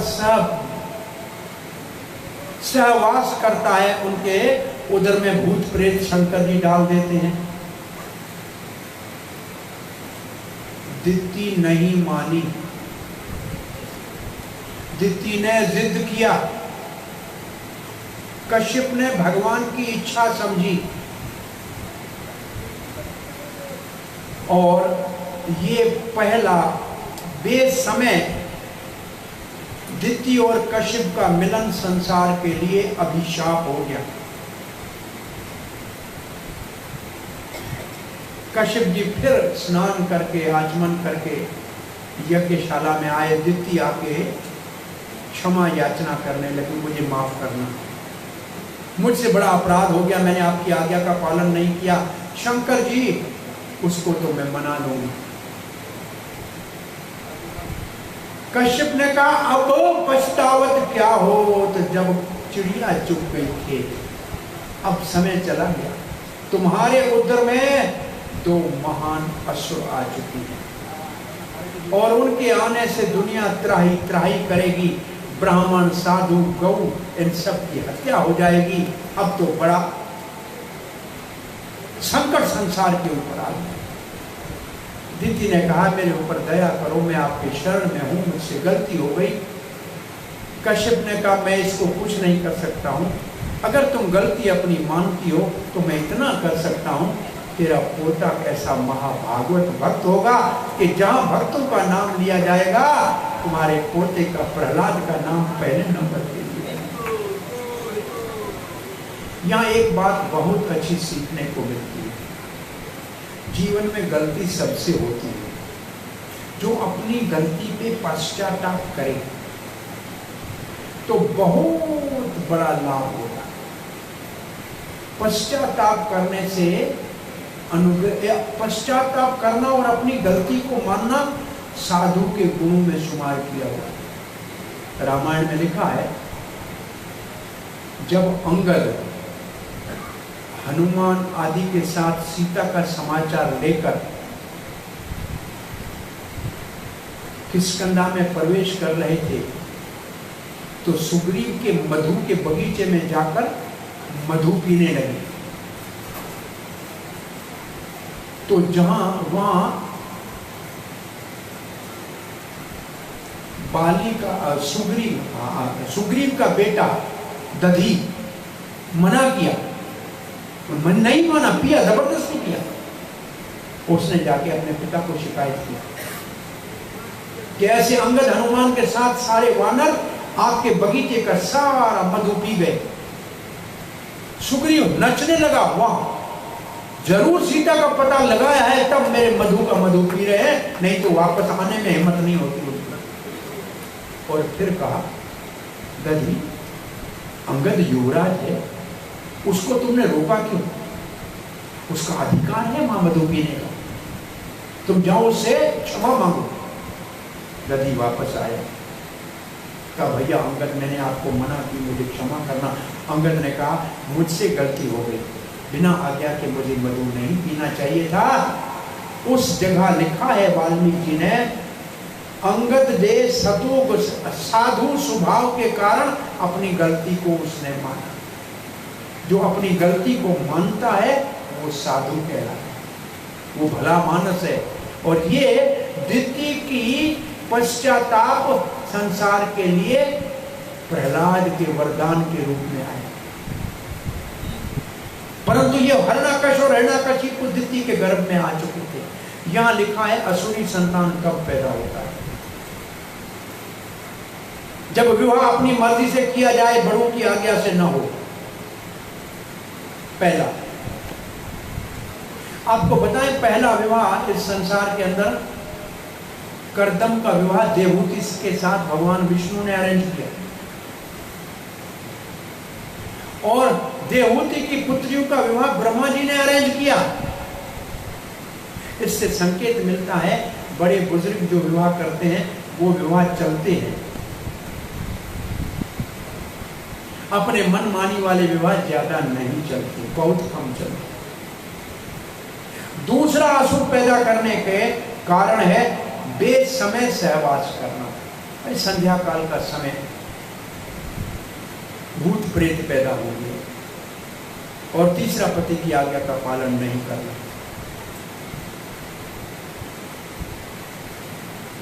हिरण्याकश और हिरण्यकशिपु का जन्म हो गया, धरती के ऊपर हाहाकार मच गया। और हिरण्याकश बड़ा भाई जगह जगह देवताओं के पीछे पड़ा, वरुण देव को कह रहा है मुझसे लड़ाई करो। वरुण देव कह रहा है मैं बूढ़ा हो गया हूं, मैंने लड़ना छोड़ दिया। अरे तुम्हारे को लड़ने का बहुत शौक है तो विष्णु के साथ लड़ाई करो, तुम्हारे को छठी का दूध याद था। हिरण्याकश बाहर आया, जल के अंदर घूमते हुए। नारद ने कहा, कश्यप के पुत्र कहां जा रहे हो? बोला भगवान विष्णु से लड़ना है। बोला वो देखो वारादेव, यही विष्णु है, वो पृथ्वी को ले जा रहा है, देख रहे हो ना? हिरण्याकश ने गदा उठाया और वारादेव को ललकारा, हमारी पृथ्वी को कहां ले जा रहे हो? वारादेव ने देखा भी नहीं उसकी ओर, चुपचाप पृथ्वी को लाके अपनी जगह पे स्थापित किया। बहुत बड़ा संकेत वारादेव ने हमको दे दिया। हाथ में कोई जरूरी काम हो, लोग पीछे गालियां दें, बुरा भला कहें, सुनना मत जब तक काम पूरा ना होगा, नहीं तो आपके काम में बाधा पड़ेगा। हाथी चले बाजार, कुत्ता भौंके हजार। ऐसे बरसात आ गई क्या? हाँ, वर्षा आ गई। महाराजे भगवान की। सो हिरण्याकश ने वारादेव को ललकारा। वारादेव ने मुड़ के पीछे देखा पत्नी को रखने के बाद।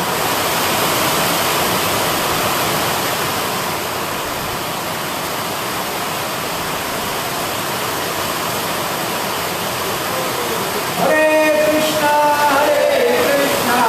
कृष्णा कृष्णा हरे हरे, हरे राम राम राम हरे हरे। हिरण्याकश बोलने नहीं देगा।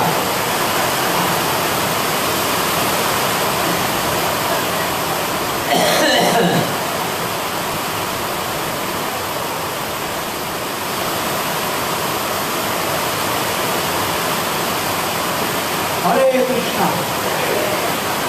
कृष्णा कृष्णा कृष्णा हरे हरे, हरे राम राम राम हरे हरे। अब कीर्तन करना चाहिए। कहाँ गए महात्मा? हरे कृष्णा